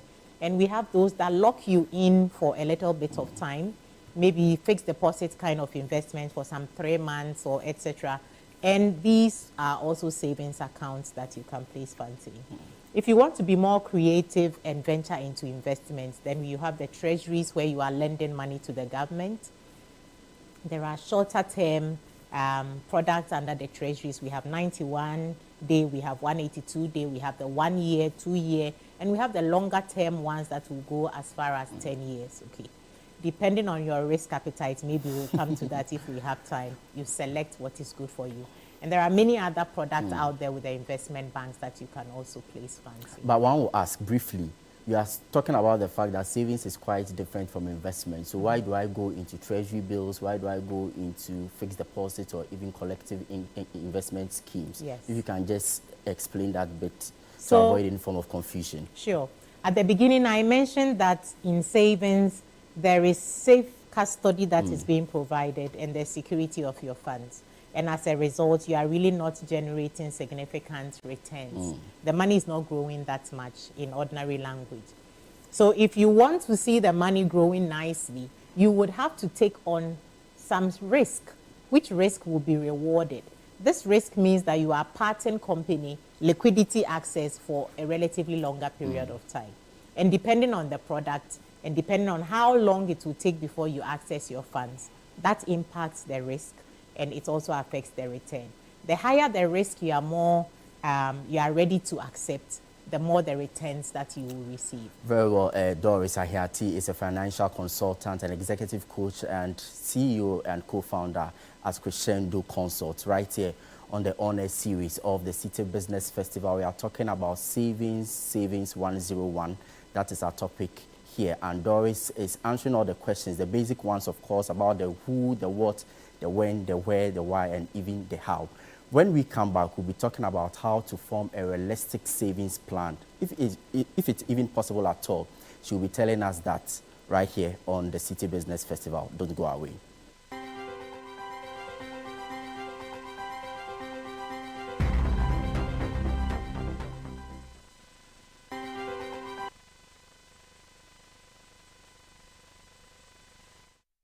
My name is Lydia Safwa. I'm from Safusco Ghana Limited. I'm the managing director for the company. I'll commend MasterCard Foundation and Absa Bank for the 10% loan for women-led businesses and agri-businesses, because this facility came in at the right time for Safusco. The facility helped us to get machinery for our detergent powder and other raw materials to help us come out with 3 products. That's the detergent powder, the African black soap, and the bleach. We're able to employ 15 youth in addition to our working force, and this has really helped boost our productivity and revenue as well. Annually, we organize the Global Hand Washing Day in schools within our vicinity. We hope to make sure that Safusco helps to combat diseases from the schools. We are trying to have volunteers within the school. Those volunteers will help make sure that the project is being sustained in the school.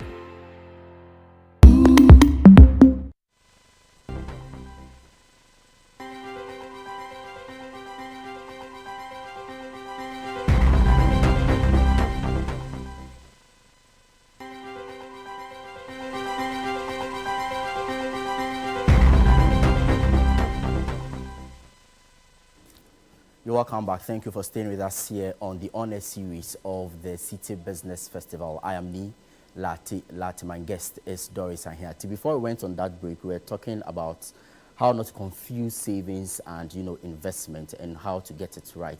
But let me take you to a very interesting report that was published by Old Mutual. Last year, they did a financial services monitor report just to gauge the savings culture of Ghanaians. And interestingly, in that report, we realized that 80% of the respondents admitted to the fact that they needed to save.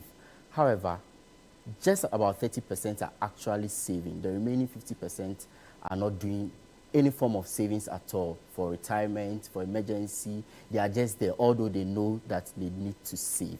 So I just want to pick your thought briefly. What's the disconnect? What's the reality in there about knowing the fact that I have to save and not saving at all for many people who live paycheck to paycheck? So the answer coming to mind is emotional intelligence. And we always have the behavioral side of finance. I mean, how you behave. You know this is good for you, this is right for you, but you are just not doing it. Why are you not doing it? It's the extent to which you are using your emotions to help you. So you receive a windfall, and then you are feeling very excited, and windfall can be things like 13th month. Yeah. It was not part of your salary, so it comes and you're excited. That's an emotion. And then the excitement says, go on a shopping spree, spend everything, it's fine. And you allow that emotion to lead you. At the end of the day, you haven't saved anything. So this calls for the self-regulation aspect of emotional intelligence. I see. How am I able to regulate my emotions so that my emotions are working for me, with me, in my interest, as opposed to my emotions working against me and leading to my downfall. We all have the emotions, but you need to learn how to master the emotions. So emotions are at the heart of why we do. And so if we are talking about a saving plan or a culture, is it something that you must have at the back of your head, or you actually have to write it down? Does it follow any rule? You get to hear people say that 50, 30, 20. What's your take in terms of factors that one must consider when it comes to savings? Okay. I'm hearing something like 2 questions there. Yeah, two in one. Let's tackle the plan first. Okay. I know that in my work, you often come across people who are looking for that ideal plan. Just give it to me and let me go implement it. And we say that we do not have an ideal plan that fits all, because each plan is based on the circumstances of the individual. Right. When we talk about circumstances, we are talking about your income level. Right. Is it high or low? We are talking about your family circumstances. How many dependents do you have? Are you the sole income earner? We're talking about indebtedness. Do you currently have some heavy loans that you are repaying, or you don't have any loans at all? We also talk about even the context of your economic circumstances. right now the economy is beginning to shake itself into recovery? Or are you at a time where everything is going downhill, recession? When we talk about your job security also, if you are employed or wherever you are working, how secure or insecure These are all you? factors you All must these consider. are factors. So you see that the permutation for different individuals will be so diverse that we can't have one fitting everybody. A basic thing that I would recommend, and this is along the lines of budget. You may have heard people say 60, 30, 20. So this is how you split your money according to how much you are spending on non-discretionary items. Every day you must feed yourself, you must groom yourself, you must keep yourself healthy. These are non-negotiables. Spend about 60% of your earnings on these things. 60%. Then you have a remaining 40%. You can decide to spend 10% of the income you are earning on what we call discretionary. It's by choice. You can choose to eat outside. It's not compulsory that you must always eat from a restaurant. You can watch your movie at home, or you go to a particular cinema to watch. So these entertainment and little things that you can do without, they form the discretionary.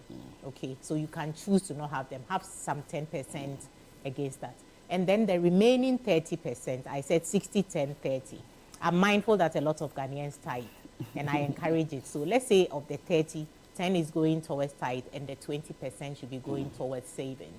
I'm mindful that we save a little more because, look, you are living on the 60%.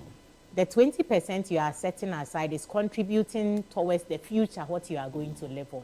If it is too small in the future, it will be inadequate to give you a certain comfortable base lifestyle. I see. And so we are wrapping up. So quickly, I just want you to make it practical here for us. So it is not an ideal situation for everyone. Yes. And I'm sure that people have various reasons for saving. So 2 quick questions before I come to, your overall conclusion when it comes to this conversation. Do we save for everything and anything at all? And what are the biggest misconceptions when it comes to saving? Are there things we need not do at all when it comes to savings? Let me start with, do we save for everything and anything? I would say yes. Right. Because if you are going to invest in a new LCD, is that what you call it? LCD TV or yes, something. or curve or something, a type of phone, it costs money. Now, savings and having a habit means that you are constantly placing something aside. It makes it very convenient and easy when you have to spend it, especially for expenditure outlays that are significant. You don't feel the stress, you don't feel burdened. And so it is important that you save towards everything. That birthday party, that vacation, your future home, children's education, even before they are born, your own further education, everything and anything you should aim to invest or save money towards. Then the second part of your question has to do with misconceptions. Misconceptions. And what we are not supposed to do. When do we touch the money? When do we not touch the money? I think that the first misconception I would like to touch on is that I'm saving the money, but where I'm saving it, I have very easy access to it. There are some people that say they are saving money in a money box. Right. And we tried it with my little boy. Every time he will go and open the piggy bank and count how see much. the money is still in there. Yes. So I think it's very basic. Maybe not many people will find themselves in there, but that urge to see how is the money doing, let me withdraw it and see if it will come kind of thing stands in the way. But I think beliefs are really the main challenge when it comes to savings. Beliefs. Believing that I'm capable, and if I set this money aside in the future, it's going to contribute towards my financial well-being, as opposed to those believing that I have a sister who uses let me spend the money, let me consume it today, and let me know that I don't have it. It is the first challenge that prevents people from even starting. That's where the difficulty is. But once people start, usually you would get them going for a while. I see. Your concluding words. What's that one top tip when it comes to saving? What are you leaving our listeners and viewers with? So I think it will be that if you haven't already been saving, start now. That's the one thing I would like to call people to. And the second thing I would say is I don't think that my money is too small to save. That's extremely important to me. It's a habit you are forming. It will never be convenient. If you are earning 1 million and you have to save something, you still feel it. If you are earning 1 cedi and you have to save something, you will feel it. So just get over that habit and make up your mind that I will set it aside. Don't wait to have enough before you save, because you never have enough. Wonderful. Thank you very much, Doris Ahiati. She is a financial consultant, executive coach, and co-founder and CEO at Crescendo Consults Limited. My guest today on the Citi Business Festival Honor Series on understanding the basics and fundamentals of savings. I am Neil Attila. To remember that the Honor Series, as part of the Citi Business Festival, is brought to you by Absa Bank Ghana Limited, MTN Ghana, and Zonatech. Thank you so much for tuning in. Catch you some other time.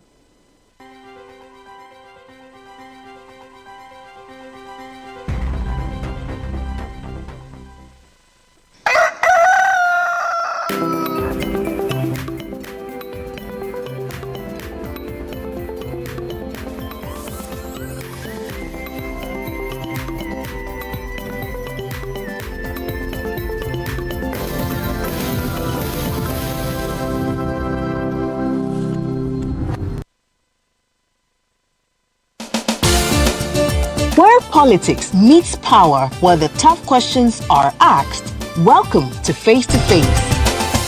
Every Tuesday at 9 p.m., join Umaru Sanda Amadou as he takes you face to face with the key players shaping the future of our nation. I lost over $10 million at the trade fair. You had a fight with the management of trade fair?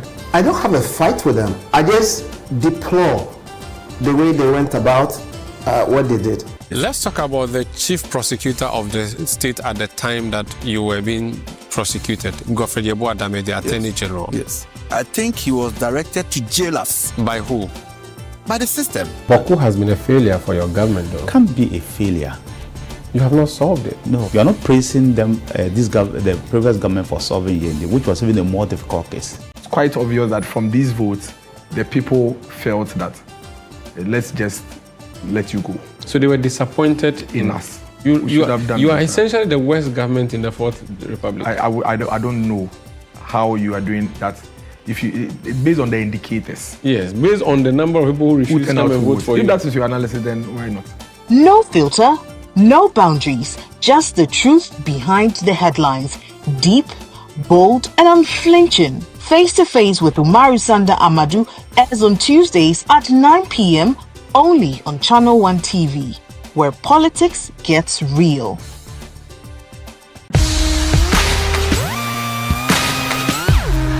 Looking for the latest buzz in Ghana's entertainment world? Welcome to Ghana Weekend, your ultimate destination for all things creativity and entertainment.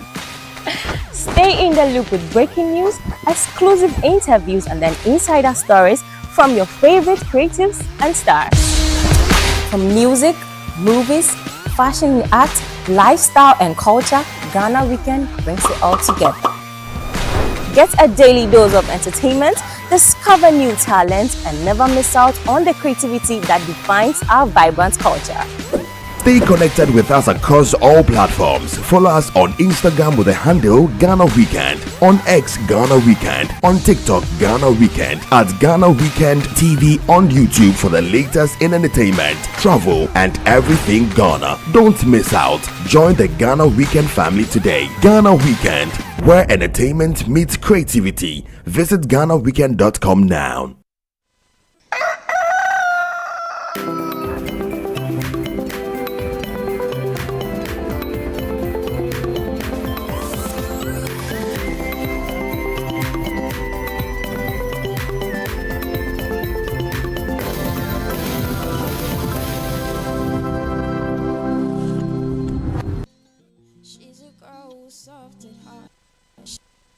She's a work of art. She's a girl who smiles a lot. She will run the race and she won't just stop. No. She's the one who fights for love. She got thick blood running through her lungs. Yeah. She's the one who sees the good in people. oh, some don't see the good in her. Sometimes I lie helpless if I tell you I'm good or not. Some days I say to myself, oh, if it's not my fate, then I'll stand down. Don't wanna break, I'm too fragile. I can't deny how the little things get in my head, and I hide in the corner and I cry to myself. Not my fight, oh, I'll stand down. Don't wanna break, I'm too fragile. I can't deny how the little things get in my head, and I hide in the corner and I cry to myself. She gets tired every day from thinking hard. Oh, she holds everything she feels inside. Good bad habits that she wants to throw away. In her mind, yeah, she got some things to say. She likes big book with pictures. Oh, she likes staring deep into the skies. Oh, she knows she ain't perfect. She got scars in her soul, so she tries to hide it. In my head I lie helpless. I can't tell, think I'm selfless. Don't wanna break down, don't wanna crumble. So I say, if it's not my fate, then I'll stand down. Don't wanna break, I'm too fragile. I can't deny how the little things get in my head, and I hide in a corner and I cry to myself. Not my fight, oh, I'll stand down. Don't wanna break, I'm too fragile. I can't deny how the little things get in my head, and I hide in a corner and I cry to myself. I cry to myself. I cry to myself. I cry to myself. I cry to myself. Not a fight, or I'll stand down. Don't wanna break, I'm too fragile. I can't deny how the little things get in my head, and I hide in a corner and I cry to my. If it's not my fate, then I'll stand down. Don't wanna break, I'm too fragile. I can't deny how the little things get in my head, and I hide in a corner and I cry to myself. Not my fate, though I'll stand down. Don't wanna break, I'm too fragile. I can't deny how the little things get in my head, and I hide in a corner and I cry to myself. I cry to myself. I cry to myself. Really, I cry. Oh, I cry to myself. Not my fight, or I'll stand down. Don't wanna break, I'm too fragile. Can't deny how the little things get in my head, and I hide in the corner and I cry to myself. Oh, I cry to myself. That was Fragile. I'm Kiki Celine once again, and this is Old Love.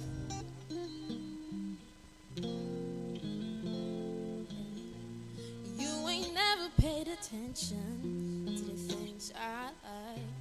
You ain't never paid attention to the things that make me smile. Every time you did the wrong things, I thought I was to blame. Oh, you kept quiet while I beat myself ashamed. But I need some flowers, a whole dress-up game for dates. What about that old love? But I need some flowers, a kiss on my forehead, baby, baby. What about that old love? You think you know what love is? You think you know what trust is? Oh, you don't know a thing about him, no. At first I wasn't sure what I wanted. Oh, you showed me what I needed. If you ain't about that, check yourself out, please.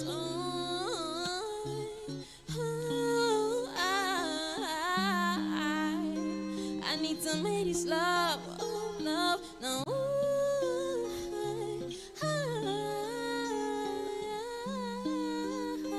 No, no, baby. But I need some flowers, a whole dress-up game for dates. What about that old love? But I need some flowers and a kiss on my forehead, baby, baby. What about that old love? I need some flowers, a whole dress-up game for dates. What about that old love? But I need some, I need some, I need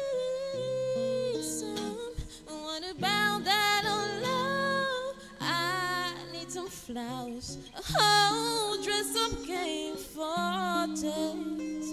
What about that old love? But I need some baby, no. What about that old love? What about it? Pick up the fire.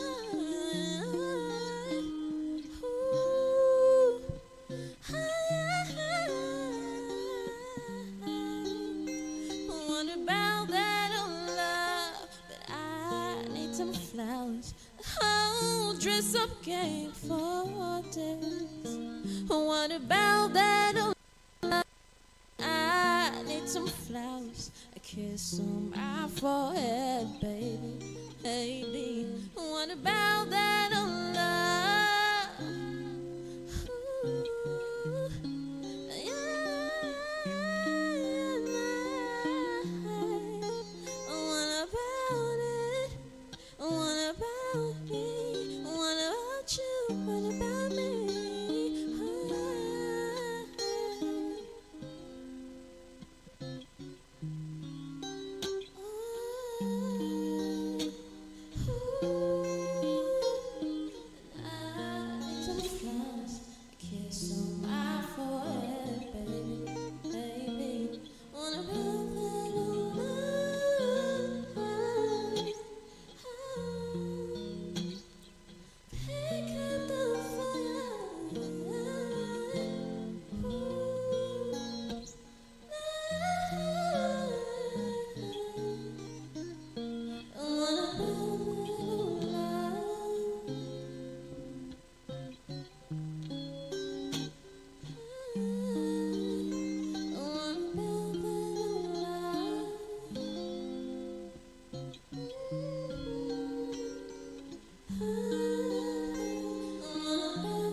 She's a girl who's soft at heart.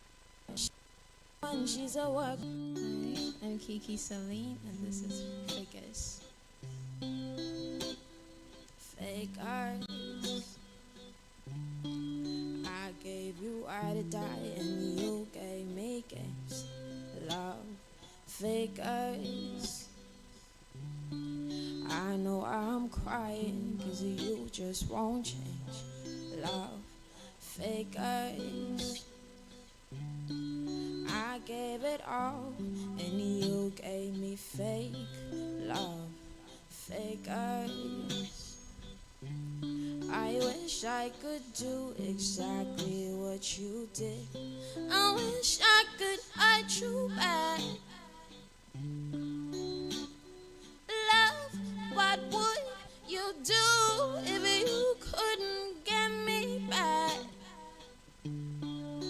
You're the one who's gonna lose something so special, something so real. Tell me about how and what you feel if you couldn't get me back. And that's what I wish that I could do to you.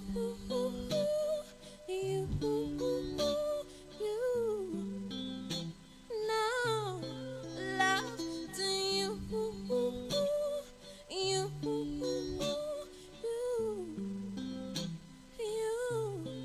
Love. Figures. I'm the bad guy, 'cause I can't learn to trust. Love. Figures. You say sorry once and you think is enough, but I got the lineup of girls and the lineup of guys begging for me just to give them a try. Figures.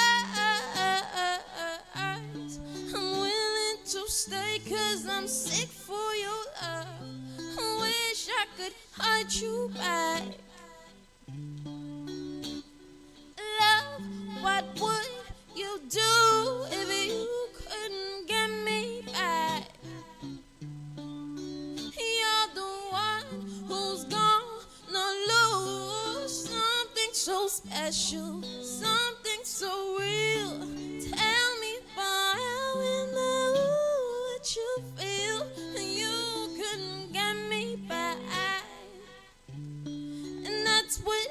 wish that I could do to you,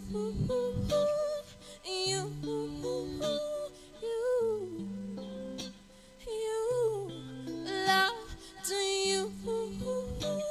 Now you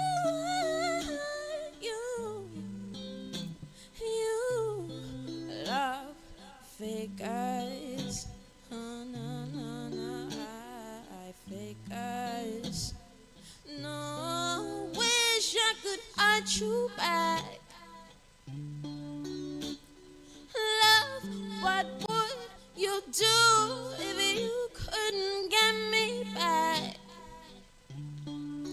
You're the one who's gonna lose something so special, something so real. Tell me, boy, how in the would you feel if you couldn't get me back?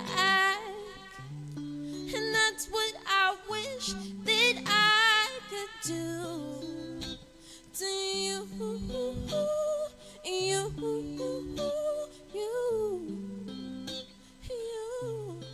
love to you. Now you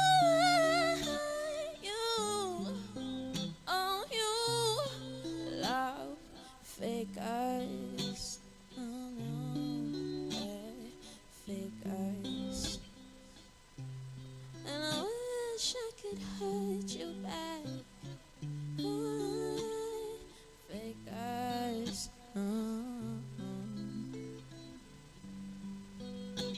Yeah.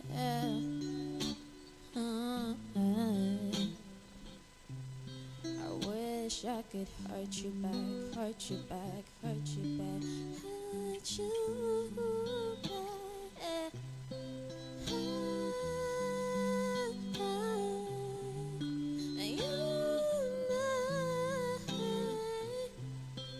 Wish I can hurt you back. That I can do.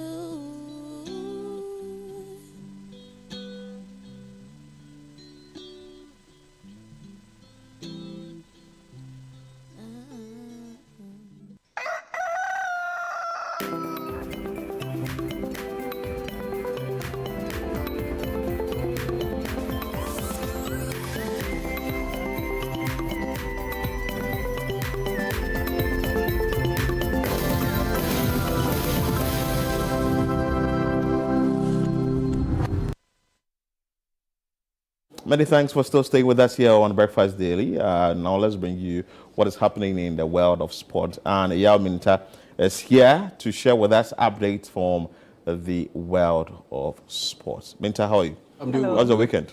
It was good. It was good. Though my prediction went very, very, very wrong. But terribly wrong. PSG Did Inter. you bet? Yes. Did you bet? No, I didn't bet. Okay. I don't bet. I mean, professional ethics. So no, you wanted Inter to win? Yes, because I've been on record that the winner of the Barcelona Inter Milan series will end up winning the Champions League. And Inter Milan beat Barcelona, and they qualified to the final. And PSG humiliated Inter. Walloped. I mean, like utter humiliation. It was so 5-0. It was so in the final. But before I get to the details of that final, let me give you a quick roundup of things that happened over the weekend in the world of sports. And starting off with basketball in the NBA, the Indiana Pacers ended up winning the Eastern Conference by beating the New York Knicks 4-2 in the series. Remember, the NBA is the best of 7 game series, and the Indiana Pacers ended up beating the New York Knicks by 4 games to 2. And so it's the first to reach over 3 games that ends up winning the series, a playoff series. And the Indiana Pacers ended up winning it. And so what that means is they are representing the Eastern Conference in the NBA Finals, and the Oklahoma City Thunder, who ended up wrapping up their conference title, I think it was on Thursday, they will play against the Indiana Pacers. OKC Thunder, Oklahoma City Thunder will represent the West, and the Indiana Pacers will represent the East. And the final game 1 is on Friday.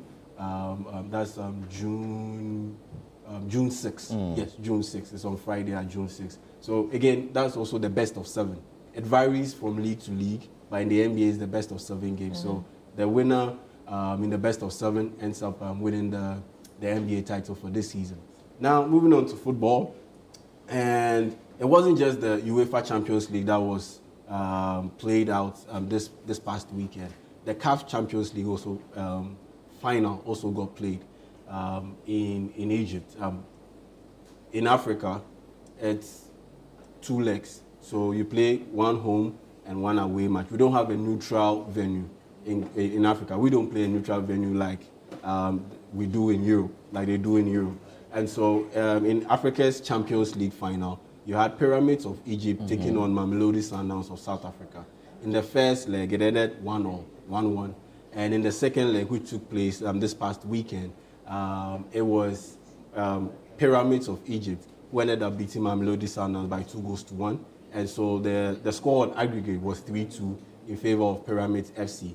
And so they are the champions, the new champions of Africa of football. So the Champions League in Africa is Pyramids FC that ended up winning the championship. And the fascinating story about this team is that it was formed just 10 years ago. Right. Just 10 years ago. And already they've ended up winning the Champions League. They've been in the Champions League latter stages, the semi-finals.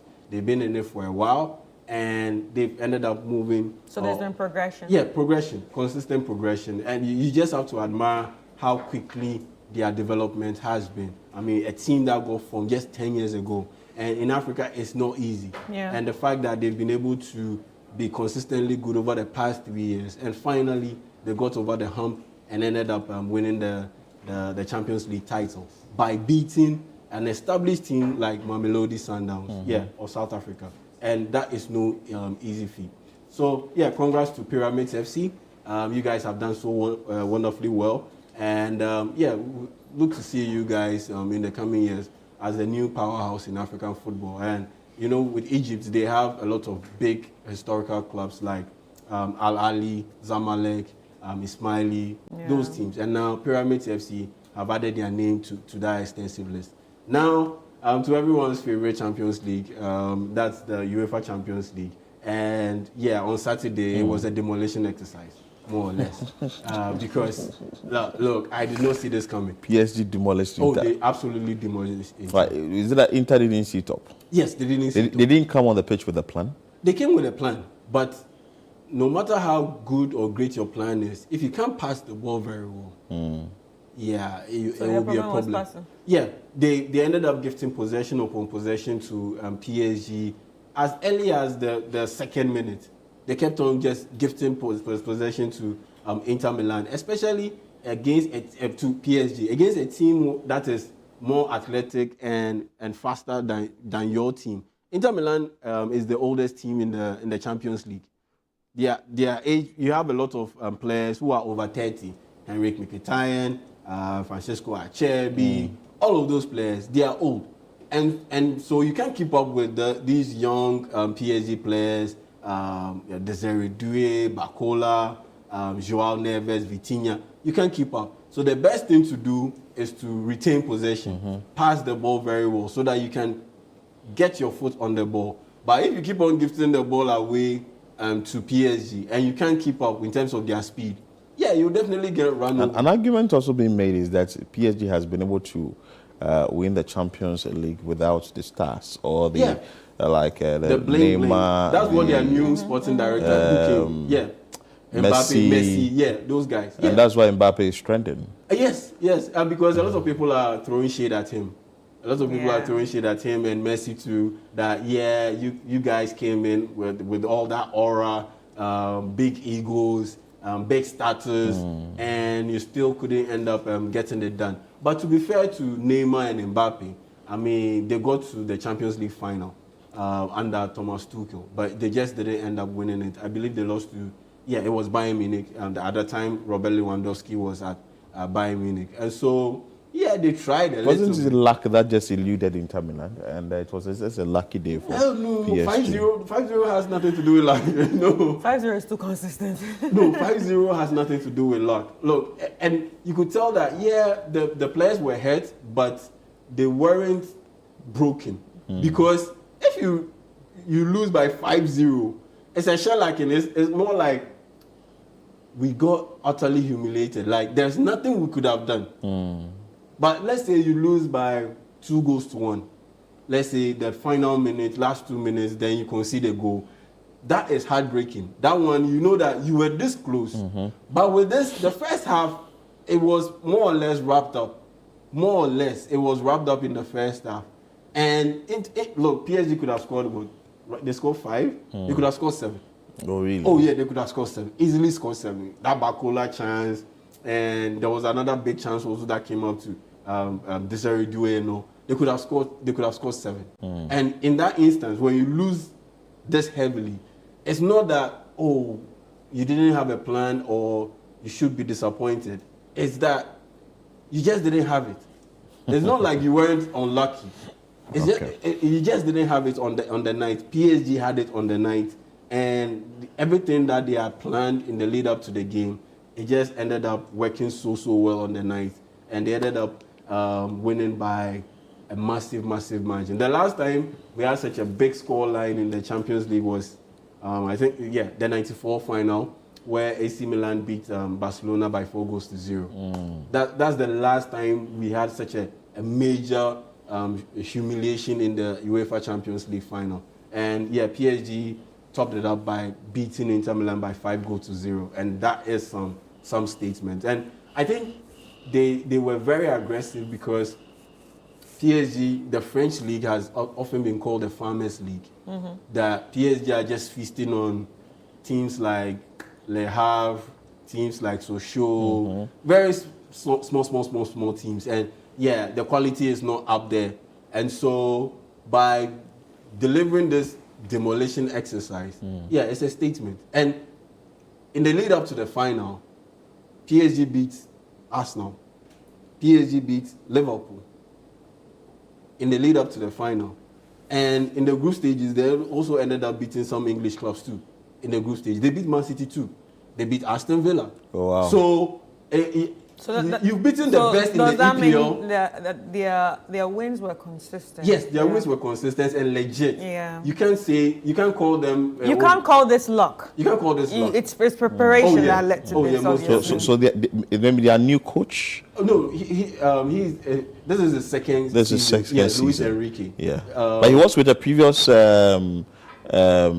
club before he came. Oh yeah, he was with Barcelona. Okay, good. Yes, and he won the treble there. So the treble meaning they won the league, they won their version of the FA Cup. So he was doing well with Barcelona. Oh yes, and he had to step away. So he has a plan. Yeah. Oh yeah, he definitely has a plan. And you win the Champions League. So that's the treble. You win the league, you win the FA Cup in your country, and you win the Champions League. And he's been able to do it with Barcelona, and he's been able to do it with PSG. And the other people or other coaches who have been able to do it with two clubs are also connected to Barcelona.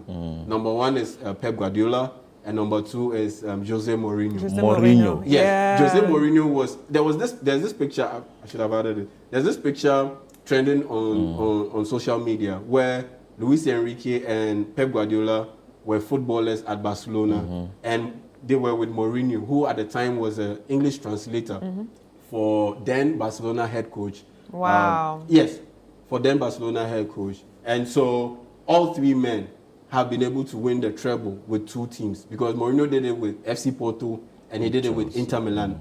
And Pep Guardiola did it with Man City, and he did it with FC Barcelona. So yeah, those are some incredible feats that those young guys have been able to chalk. But moving on to the next issue, it's also related to the Champions League, and it has to do with the celebration. I think people have gone a little bit overboard with the celebration, because this is PSG's first Champions League title. And after they won, people in France, people in Paris, ended up overly celebrating. And it has ended up with people dying, people getting injured, people getting arrested.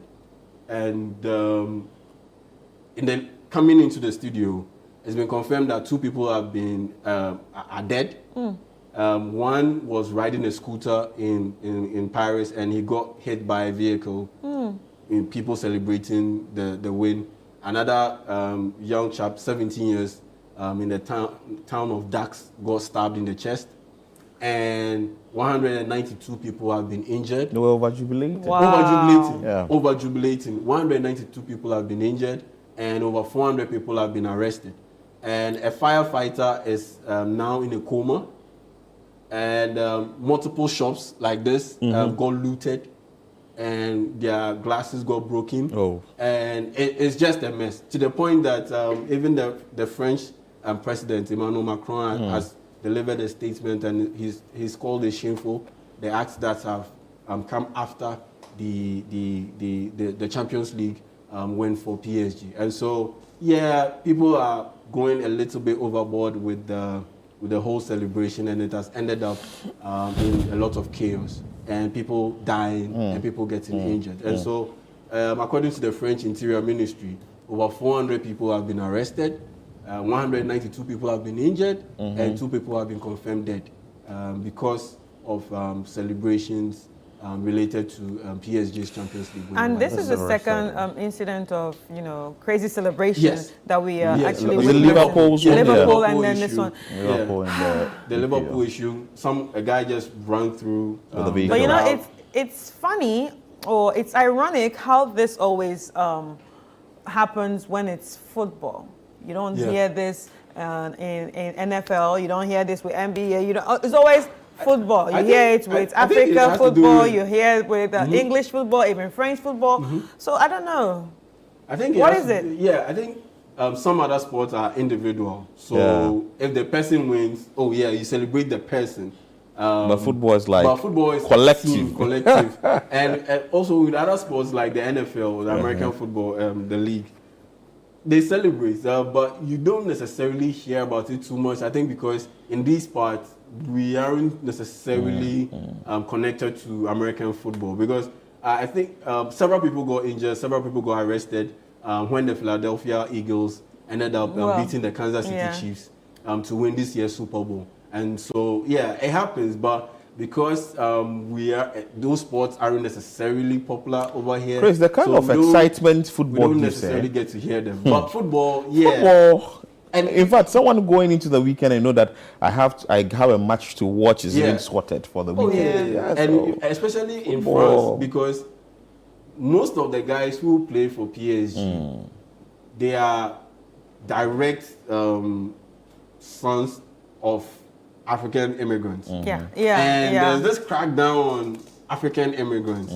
across Europe for the most part. And so they helping PSG to win the title. It's more like a statement. So it's like the French national team. Black people helping you to win the exactly. So it's more like a statement. So people just come out to celebrate, not just because of the win, but like they are celebrating the victory of immigration, more or less. Right. So you're definitely going to have some of these issues coming up, because they are celebrating the win for the team. They are celebrating the first ever Champions League title, and they're also, in some way, indirectly, celebrating a win for immigration for black people, more or less. It should be checked. Thank you so much for your time. We have a birthday message here. Happy birthday to Kwame Japan of Germany. Wishing you a day of as wonderful as you are. Enjoy your special day. May your birthday be filled with joy, and cheers to any other day that you celebrate your birthday. Well, this is how we wrap up today's edition of Breakfast Daily on Channel One TV. My name is Philip Ni Latte. And my name is Chris Carter. See you tomorrow on a brand new episode of Breakfast Daily right here on Channel One TV.